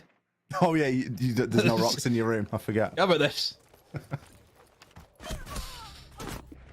Oh, hello. There's just no way. Hello. There's just no way. A drive-by. A hit and run. There's the breach and charge the wall. And instead just gets absolutely annihilated. So a good start for B&A. Very good start. If only that Ash had another way, Ollie, that you could open up the wall without putting a breaching charge on it. What if you could open it from a distance That would be cool. that and it was really easy to do. Like it was just like a gadget. Look at this. It's a mess. This is Dodged the catch goo the- mine. He's dodged the goo mine. Oh, and he's got the kill. Unbelievable. Cinema. Bringing Catch the Absolute pigeon. cinema. Catch the what do? Catch the. Poor old Roland. Oh dear. Mudded. On the Wamai. See you on the other side. Oh, dearie me. I'm semi losing it, to be honest. Like, this is Oh, probably I'm gone. This I'm is the gone. worst game that we could have had last, because it's so It's messy. mayhem. Yeah, Mayhem. there's just so much going on. Got a cage trick. Let's see how this is gonna go. Well, I mean, it should be fine, right? I mean, there's no EMP, so I think they'll be absolutely 100% okay. You've just got Don't nothing worry. to worry about. Don't worry, the whole That got wall is kitchen. not getting opened. The only thing they can do is maybe roll an 8 in. That's the only way they can get rid of it. But if Arcade places it well enough, because you can actually tuck it in. You know the way you kind of have that kind of little bit of a pill. You have that little inside bit, little corner. You can tuck it in there and it won't get destroyed by the nade. So there is ways around it. I'll be honest, I think we're going a bit too top level for that.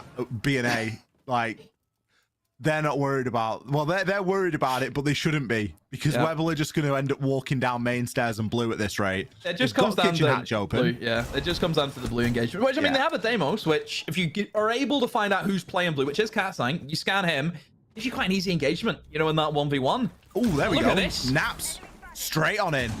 Is he going to remove the Cade Claw, though? Maybe not have to. Moon, he's going to find himself a kill as well. Another nade going to get sent on into the mix. And this is just a full out-and-out collapse right now from Webble. A word. I mean, again, didn't really have a strong foothold going into that. Really comes down to gun skill again. I mean, a lot of the rounds for the basements just came to who can outfrag who. And on that occasion, you have to give credit to Naps. I mean, a really nice opening pick as well. Being able just to sneak down the main stairs, dodge that goo mine, get that first pick. And then I don't know how he's been allowed to do it again, though. Like, how is he allowed to go down main stairs and into Moto whenever Moto hatch is closed? Attackers need to locate. I think it's because they fully reinforced the triple wall. It had to be why. Because the thing is, with reinforcing the triple wall, yes, it keeps you safe in sight. If you reinforce it, then you lose all control you would have on main stairs. Yeah, I think you need to play it with a mirror window on it if you're going to triple reinforce it. Well, mirror's banned anyway, isn't it? So Yeah. can't really do much for that. You can't really do a lot about it, but you have to. I think you have to. If mirror's banned, you have to leave it soft, or at least have a BP or something on it where it's being constantly watched. Because Bard, I think, for, is very for good someone in to this meta slip as well. in, it's and the thing is, you think about they had a Legion. You can see how the Legion goo mines can be walked around if they're not placed very well. Yeah. The Legion quickly places a goo mine and doesn't think about it too much. The placement is everything on a goo mine. Especially because that staircase is actually a little bit wider. Yeah, it is. Than some of the other ones, so you can actually kind of sidestep it. You could. I don't think you can do that on red stairs. I think it's a little bit too narrow to try and sidestep it, but certainly on the bigger one you can. But I think he'll keep going with the nuke now. I think he's found a bit of an act for it. So he'll keep it going. Maverick, be careful of the C4s, buddy. We haven't actually seen a Maverick die to a C4 today. No, maybe only in Asia. Oh my word. You've almost jinxed that, by the way. It was You've close. almost jinxed that. He didn't take a lick of damage, though. No, he didn't. Completely Like- missed it. Made a bit of a match job of this, hasn't he? This I mean, is to be fair, it's a little bit messy here. There we go. I think that's fair enough, though, isn't it? You know, he nearly died for it. That's true. Nice, efficient way of getting that wall open. Can start to cut through that CCTV room. Frost Got a trap. death mark on the frost. All they need to do is just track whoever it is on the shield on top red, and then they should have no issues at all. So it's going to be the warden. You track the warden, you pop the nade in, get rid of the shield. He's going to have to fall back at that stage. So I think it's only a matter of time before Webble can get themselves into that position. However, a C4 kill does get the Maverick this time around. That is going to be from the Jacuzzi breach. Katsang picking up said Deimos that I mentioned. So it looks pretty darn good right now for B&A in a 3 versus 5. Walls have been opened up, which is the only thing that you can maybe say could go in favor for Webble. With no kills on the board and with a minute 15 left, it's let me touch and go. So you're really looking at Naps here to try and produce a bit of magic here on the nuke, but he's going to have a lot of it because a 1v5 now. They know where he is. He's exposed himself downstairs in lounge. And it left. I don't think there's much he can do here, and it looks as though he's maybe going to just take the time out here, Ollie. Yeah, I think he's probably going to tuck him back to spawn. Take a bit of an unofficial timeout. We haven't seen a timeout from either of these two teams yet. You know, with the way that camera angle changed, then I thought he got shot. I don't know what it was. I just the way we went into like an overhead camera view. I was like, he's just died. He's just been beamed, but he is going to be alive. Just tucking himself on the rappel, seeing if there's any freebies for him to grab. Much better round from B&A. I think they understood playing with a little bit more aggression out towards CCTV. And not giving away things for, well, not giving away things for free entirely. And then Webble, maybe did they get a bit too overconfident, Demo? Did they get a bit too ahead of themselves? 10 seconds to go. I want to say no, because it just felt as though that they were 5 seconds to go. just trying to get, you know, some of the walls opened up. I think the opportunity spotted a little bit, but I think the Deimos maybe wasn't in the right position. I mean, why are we sending Deimos towards, you know, 90 construction window, for example? He should be tracking the player on top of red stairs. That should be your next point of attack. Is okay, we've got the CC breach open. Let's now clear away cash. Okay, who's behind, or the shield, or wherever it is, over towards red stairs? Okay, it's him. Send the Deimos after him. That should be the thought process for me, but they just didn't position him right, I don't think. I'm wondering if they never scanned the warden. So I'm wondering if they thought it would have been the frost behind the shield. And then when it wasn't the frost behind the shield at the top of red stairs, that's when things started to fall apart a little bit. I don't know. Difficult to say. Back down to the basement we go. B&A got absolutely rinsed out of here last time, and a lot of it was in part due to Nook Naps making his way down those main stairs very effectively. Hot on the heels of a defender. They have fully reinforced that triple wall again. So they are going to suffer the same problems of allowing someone to just run straight through into Moto. Or have they changed tact? Do you have a bulletproof? I think they played the bulletproof upstairs previously. But if they do play that bulletproof on the site, or at least looking into the bottom of those main stairs, it could give them the info that they need. Still rocking the same similar Cade setup. This time, no dedicated hard breacher. Instead, just some secondary utility and a couple of EMP grenades on the Dokkaebi. Oh, well, that the roam game can have a bit of an impact here. Katsang, I'm going to say it's the most aggressively roamer position, just on Adam stairs, but again, can come up red stairs and assist his teams if needed. I think for Webble, it's about how well they can deal with this roam game, but they should have no issues just looking at their lineup. Also, just peep the, did you see that monitor position, by the way, from Damali? Looks interesting.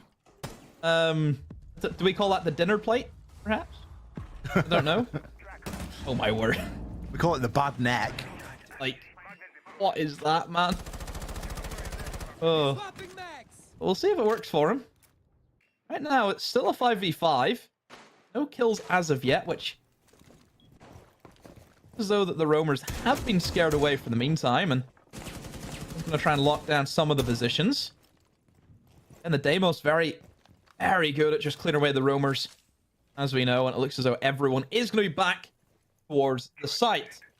Now, obviously, the moto hatch was not opened up the last time, Ollie, which we kind of questioned, but didn't look as though it played a big, massive part in the actual round whatsoever. Webble just kind of bypassed and just walked into Moto. But you'd hope, perhaps now, with the impact EMPs from the Dokkaebi, he will be able to get it open. It's a miss. We've got kitchen open. Oh, the reinforced triple wall again. Yeah, I noticed that at the start of the round. I don't know, if this C4 lands, if there's information for this C4, then it could be good, but ultimately it's going to be a bit of a problem. Trying to get the drone in to figure out where exactly that Cade Claw is, because obviously the EMPs have a slightly shorter range. They've got no range in this round, though, because both of them were used to open up that kitchen hatch, so it really is a nade or bust to try and get that Moto hatch open. And I think if they're just going to sort of frame up and try and go for a kitchen drop, they're just going to land in the lap of these defenders. No dirt control either. There's a guy in dirt. Well, we're going to have to have a last second rotation now. Ash is going to get themselves over toward that dirt area. 15 seconds on the clock. We've still got a player tucked in to dirt tunnel here as well, and the first kill comes through. A drop through the hatch. Brave, but for nothing. Roland and Kai pick up a kill apiece. The pressure coming in through blue. It's good for one, but that's all. Naps out in the cold. Totally shut out of that bomb site. And it's annoying because it's purely down to operator picking. Yeah, just down and not getting hatches open. You know, the impact DMPs used for kitchen don't have anything from it. I mean, Thatcher's up. Thatcher is available. They didn't bring a dedicated hard breach though. Like, this is the wild thing. I think if you're going purely for hatch drops, which obviously they are, like if they have no interest in triple wall, if they're going for kitchen, there's no issue, right? Yeah, but you bring hard breach gadgets, and then if you have it in the buck as well, there's 4. So you have 3 hatches plus you're opening for dirt. That's great, right? But they had a fuse. They still used the impact TMPs to open up kitchen hatch when they had a fuse. Surely they just send all the cluster charges down and see if it gets it. Yeah, but I don't know if that's reliable enough though. Yeah, but it's certainly worth trying. And then use the EMPs. The fuse is brought in because you use the fuse charge to scare away if someone's trying to Cade trick or impact trick. Yeah. Impact DMP the Cade, and then open up the hatch. Because there's no guarantee that that cluster charge will hit the Cade claw above. No, there's no guarantee, but you've got to give it a go. I don't know. I think you just bring a Thatcher. Yeah, I think you bring a Thatcher, you can bring two operators with hard breach gadgets. You can bring Capita, for example, as well. He brings them in. Pretty sure Ying has hard breach gadgets also. We haven't seen any Ying, have we? No, which is strange. Hasn't been. I mean, there's been a bit of Warden, but not like an ungodly amount. I think there is options. I actually really like the Solus picks. Solus, obviously a little bit of a change, where you now have to look directly in the center of the screen to spot out the gadgets. Just doesn't appear on the full HUD anymore, and also you don't actually know what you're looking at unless you go into hyperdrive. Is that what it's called? Overdrive, whatever it is. Overclock the Solus scanner, then you'll see what it is, but it drains the battery. But if you bring in the Solus, counters Nook. You can see the Nook crouch walking away on the gadget. But obviously for Roland, it has to be at the right place at the right time, because he could get very unlucky here, which it does feel as though it might happen to him if he isn't scanning for the Nook. And I don't think he has any idea. And this should be an absolute easy kill for Naps all day of the week. Oh, he's going to get into the scanner, but if Nook isn't in the gadget, then it doesn't make any difference. Unless he hears the Nook, which I think he might. I think he has an inkling that somebody's down here with him. Naps knows he's here. That is a guarantee. Now we just have this game of chicken. Naps is in a slightly worse off position now that Zad has died as well. And great pinch there onto the Solus. We know that there is going to be another player down here, though. Naps really trying to get a lot done solo here. Now start to drone out in through bedroom. Call bathroom, gym, and bedroom is all clear and take a little bit of ground here. Opens up a bit of space for Moon to hop in. Minute left. Need to get a move on. Need to. Just getting the wall open. I mean, no real electrifications to deal with, but still a mute jammer that they will have to go through. Now the Maverick, you maybe try and drill a hole in to eliminate that. And maybe try and get the Capta over with a hard breach gadget, but even that's going to be difficult to do. Kind of standing waiting for something to happen. I don't really know what the call is here. Need to get the Maverick in. Maybe just waiting for the Nook to rotate over to get into that position where the Maverick was. He's going to use the nade over the top to get rid of the mute jammer instead, Ollie. Naps able to find Cat's Eye on that angle that you rotated towards. Now all of a sudden for Webble, it's looking okay, but they still need to get the wall open, but I just don't see it happening, Ollie. They're going to try and flood in through this single doorway, and that's just going to be a lineup for Kai. Waiting for them all. Naps is gone, and yeah, here we are. Webble crumble under the pressure. DNA as easy as you like. My word, nobody. Ollie towards the main breach to stop that from happening. Criminal, especially when you've got main breach open. You have a guy sat there on main breach and all of a sudden people aren't allowed to cross, people aren't allowed to backfill positions when required. B&A level things up 5 rounds apiece. Both teams today really struggling on those attacking rounds. That's starting to be the big takeaway. Attackers need to locate, especially in this matchup. It's a shame as well because Webble did a lot of the hard work at the start of the round. We've only seen 3 rounds won on attack so far here today. Four and after got 2. Rounds 2 and 3. Webble, they got round 7. It really could be a clubhouse where 1 or 2 attacking rounds is the difference maker. Start to think about this round, and 10 seconds to insertion. last chance for a team to exit with full points. Attackers have discovered the location As of a soon as bomb. either of these 5 two seconds. teams get onto 6, get onto that match point and guarantee that overtime at the Heading least. out to defuse a bomb. It's a split of the spoils for the other team.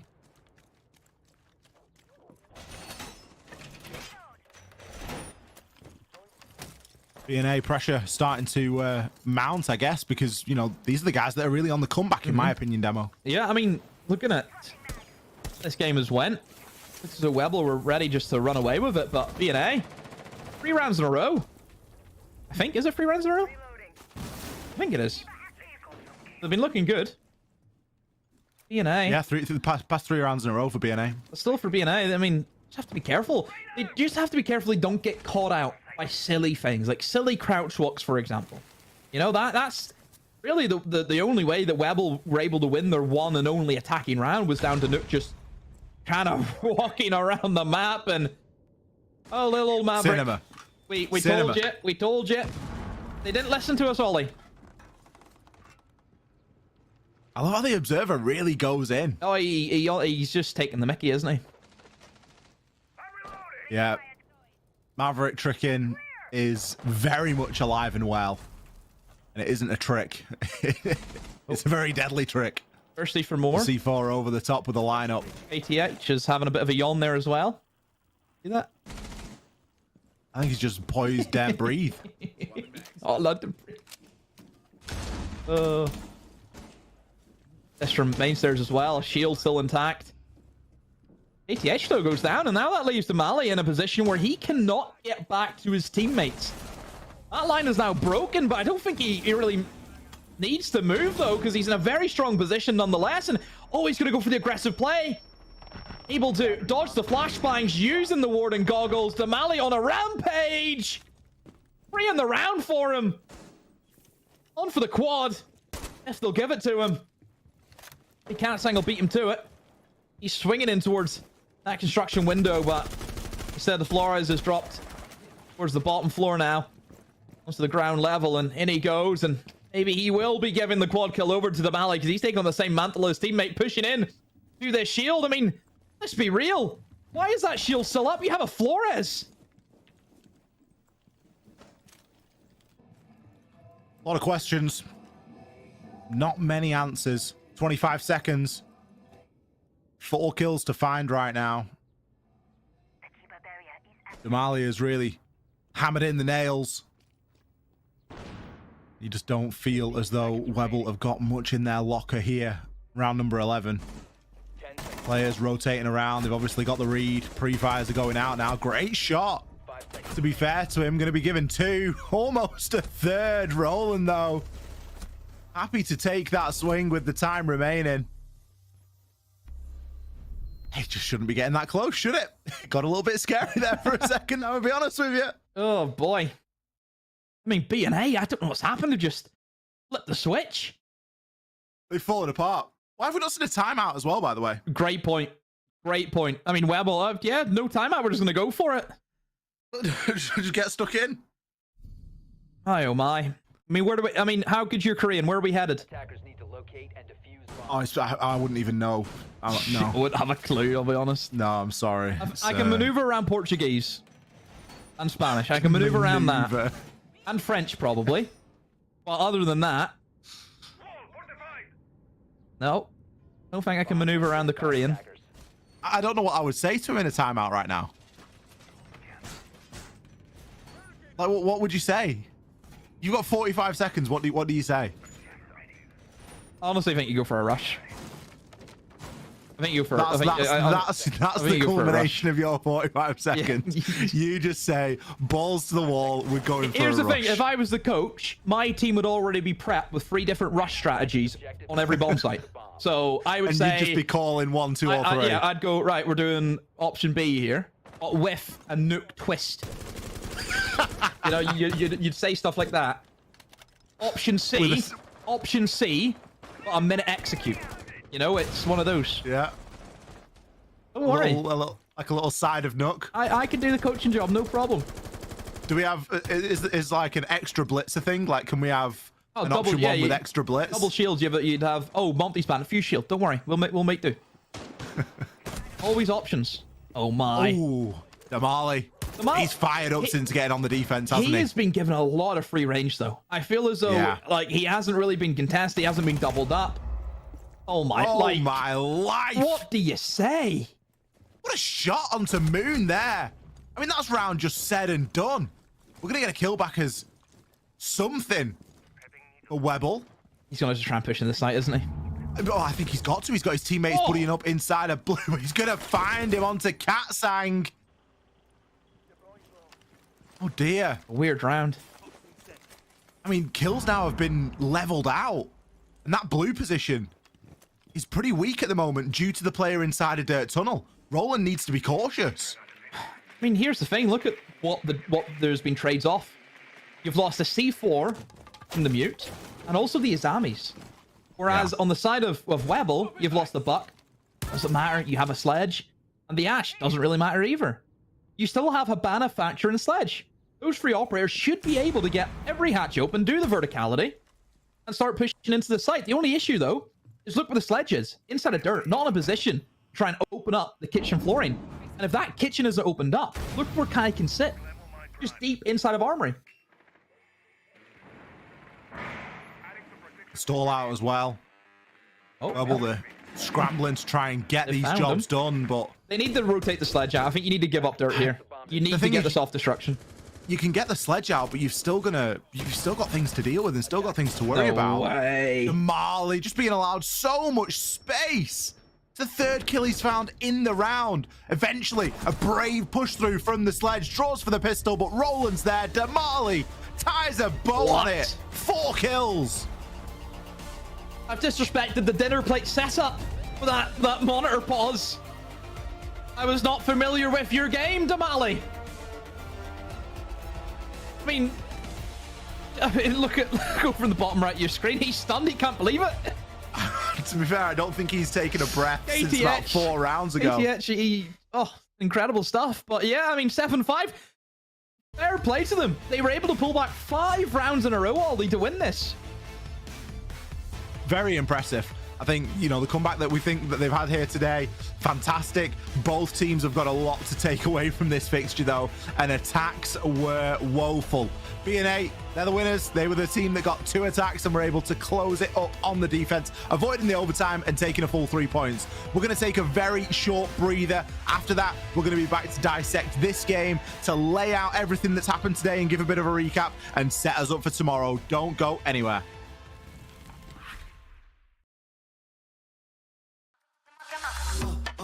Tap, yeah, I want that.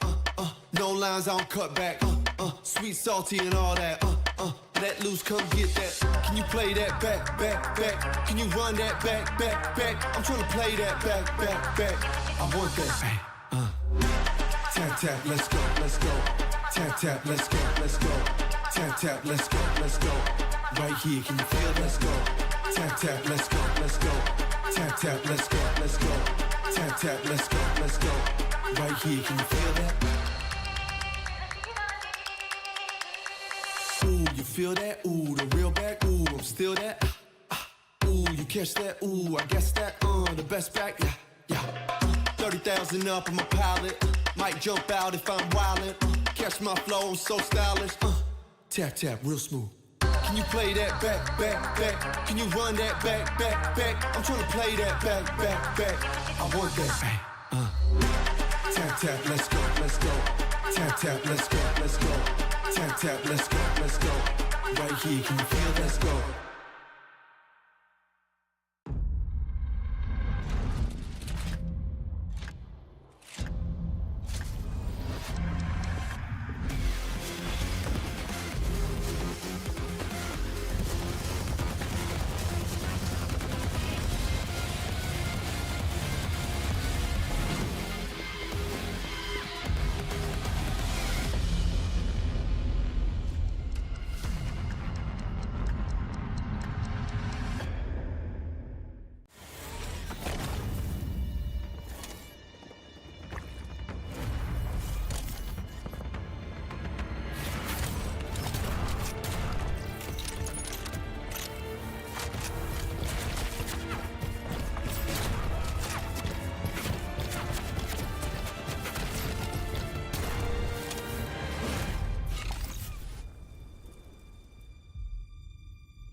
tulips in a twist. Hand up boss like communist. No, I can never ever get back all the things I missed. But I'm that man there, think you got the gist. Got your tulips in a twist. Hand up boss like communist.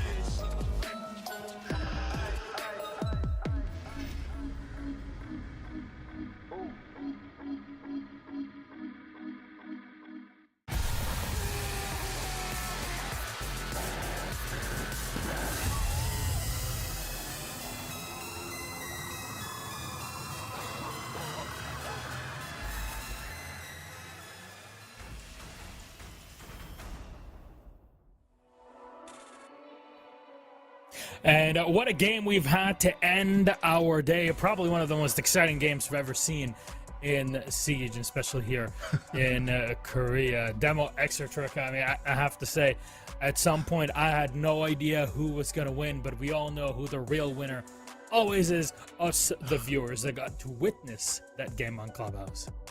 I don't feel like a winner, Milosh. No words. I'm going to be honest. I don't feel like a winner. That was... I don't want to say it. It was an interesting game. I said at the start going in, all you need is two well-matched teams to have a good game of Siege.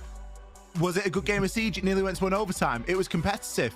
Was it competitive for the right reasons? Maybe not. It was a game of Siege, and I hope people enjoyed watching it. Demo, what a game we have had. Of course, let's wrap this one up here real quick. Let's go to our scoreboard if we do have it. If not, we can head directly to our MVP of the game. Honestly, I actually really want to take a look at our MVP for this game. Let's bring them up on the screen. Who out of this Damali. entire matchup? Yeah. Damali, there you go. 154, 17-6. Demo, were you impressed at least by the individual play? Like I said in that last round, Damali was not familiar with your game. I was not. You know, the monitor setup, everything playing into it. I mean, just... Damali was given so much freedom, especially on the defense. You just went unchecked. Nobody from Webble wanted to go up against this guy. You know, if you know this guy's roaming every single round, why are you not bringing the correct uppers to deal with that? You know, Deimos went missing a lot of the times that even if it was brought, it wasn't brought a whole lot, but it was brought sometimes. And it just was not used in the correct position and the correct way to use the Deimos. The best way to use Deimos is study a player like Shaiko. What you will always see Shaiko do, and also I think a bit testimony to the way Brid helps him, is Brid will call there's somebody in this room, right? Shaiko will then go directly up against a soft wall on the other side of that room that the roamer's in. Brid will then ping the guy, Deimos track, and then he just wall bangs immediately because he's right beside him. He doesn't Deimos just right from the get-go. He waits until he gets in the correct position and then gets his man. I think that's something that is very true, and it becomes a very efficient way of playing Deimos. For me, Damali, the reason that he deserved the MVP is individual performance. At the top of the day, I said individuals make good games, and he individually made this a good game today. BNA, they got it over the line. It wasn't pretty. They only got 2 rounds on the attack, but they finished very strong. There were a lot more problems, in my opinion, with the side and the way that operators were being chosen for Webble than there were for BNA. I think it was more fundamental on the side of Webble. I think BNA was more just funny mistakes that you look back on and have a bit of a chuckle about, and realistically they're not going to happen again. For me, Damali, fantastic job. He was given so much space and he was able to use and operate in that space and took advantage of Webble and some of their weaknesses. It was only to the later part of the defending rounds where we really saw him pop off. He had a great game consistently throughout, but the pop-offs were later on, and that's because he'd started to understand just exactly how Webble were attacking and understand those weaknesses. And this is very important here for BNA. Not only did they win, but they won in regulation time, which means they get all 3 points. That happens when you don't go to overtime, of course, when you're 6-6, and then, well, you guarantee yourself 1 point. That's what we had today. Guaranteed all 3 points for BNA. That'll push them up on Webble. They have to go back to that drawing board. 7-3 we had today. Fear X versus Orgless. 7-1 was Demonkia versus Mir. 7-3 Talon versus Blossom. And 7-5 BNA versus Webble. However, tomorrow we continue on same starting time as we had today. In around 20 hours from this moment, Mir will take on Fear X. They're really not getting any breaks here. OG versus Webble, BNA versus PSG, Talon, and finally Blossom versus Dam 1 Kia. Demo, any game that you look forward to for tomorrow? I'll be honest, again, I think Webble, Orgless. I think it's one of those games where you look at it and think those two are probably going to be evenly matched. I think we're in a situation where we might have a couple of mismatches. Look, Fearex, Mir, the way Mir played today, Fearex should take that with no problems. Blossom, D+. I mean, Blossom looked okay. So maybe something that D+ needs to worry about, but then again, D+, very, very good today as well. BNA, this win, I was like, a big contributor, of course it was, but you look good dropping it. You know, it's not going to be easy, so I think it's probably going to be similar to today, where we have really one-sided match. Again, we have I agree. Well, yes, Ollie, you agree. I was going to say I agree. I think it's nice that either Orgless or Webble are going to get a win tomorrow, and that's going to then start to further separate the pack. And I think it's important for both of them because I see them both as mid-table teams, like lower portion mid-table, but you know, still I don't think they're going to be scraping. So yeah, we'll see how it goes. But again, the Mer game, good opportunity for them to prove themselves against Fear X. They're going to have to get a win against one of these top dogs at some point. Well, let's move on from here to our standings and what they look like. There it is, D+ Kia at the top with PSG Talon and Fear X 999 points a pop. 3 from Mir and Blossom, and before and after, and Orgless and Webble left with none at the end of this playday. Color me surprised that our top 3 are who they are. Don't really think so, Demo. I mean, are we surprised, guys? Like, come on, it's these 3 teams again, just like every stage. I'm just looking forward, like I said, I'm looking forward to the later matches because that's where we actually get to see those guys go up against each other, and that's where you would hope that the sparks will really start to fly.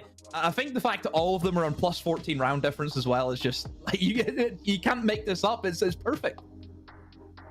I want to look at our predictions. What defines the order there? Because it's not alphabetical. Who we like better? They have the same round differential also between them. That's what I mean. They're identical. So like, what defines the 1 to 3? What if Fear X was in number 1? You know, we will equalize them all. Everybody is number 1. Is that okay, Ollie? That'd be better. They I would all appreciate go. that, Miller. 3 spots from Korea. They all go to the major. Stop. No, that was 2023. We're not doing that anymore. So let's move on to our predictions for today and what they looked like for us. What were your predictions? Because I trusted Webble, and honestly, you could have tossed a coin regardless and gotten it through. But gents, very well done. All 4 locked in. Should be very proud of yourselves. Does this mean we get to come back, Milosh? You get to come back tomorrow, yes? We did such a good job on our predictions. We get to keep our jobs and come back. Yes, because that's exactly how it works. Thank you. I'm really pleased. Brilliant. Who's hosting tomorrow? Do you know? What? Sorry? Well, I mean, you obviously got one wrong, so that means you're out. So who's That's hosting? okay. That's okay. I got more than 50%, which means I'm coming back. Yeah, you leeway, see, do he you? twists the rules whenever it favors him, doesn't it? Yeah, he gets a leeway. You see. I never twisted any rules. I don't know who's going to produce the show because they're down at 50%. Oh. Yeah. So Isaac, sorry to say. I'll do it. I'll run the show. Oh no! I would actually love to see a demo produce show. No, you wouldn't. No, you don't. No, no one no, wants to see No, that. you don't. Well, gentlemen, it has been a pleasure to be here with you again. I mean, of course, we were on EUL, all of us together on a Monday, but hey, we got to enjoy some Korea today. We still have more Korea coming at you live tomorrow. Like I said, in just around 19 hours from now, we'll be all good and ready for our 4 best-of-1 matches to close out week number 2. It'll be playday number 4 of Korea's stage 2. However, until then, I hope you guys take care of yourselves. We'll see you tomorrow morning, bright and early, for some more South Korea League. Till then, take care. Bye-bye.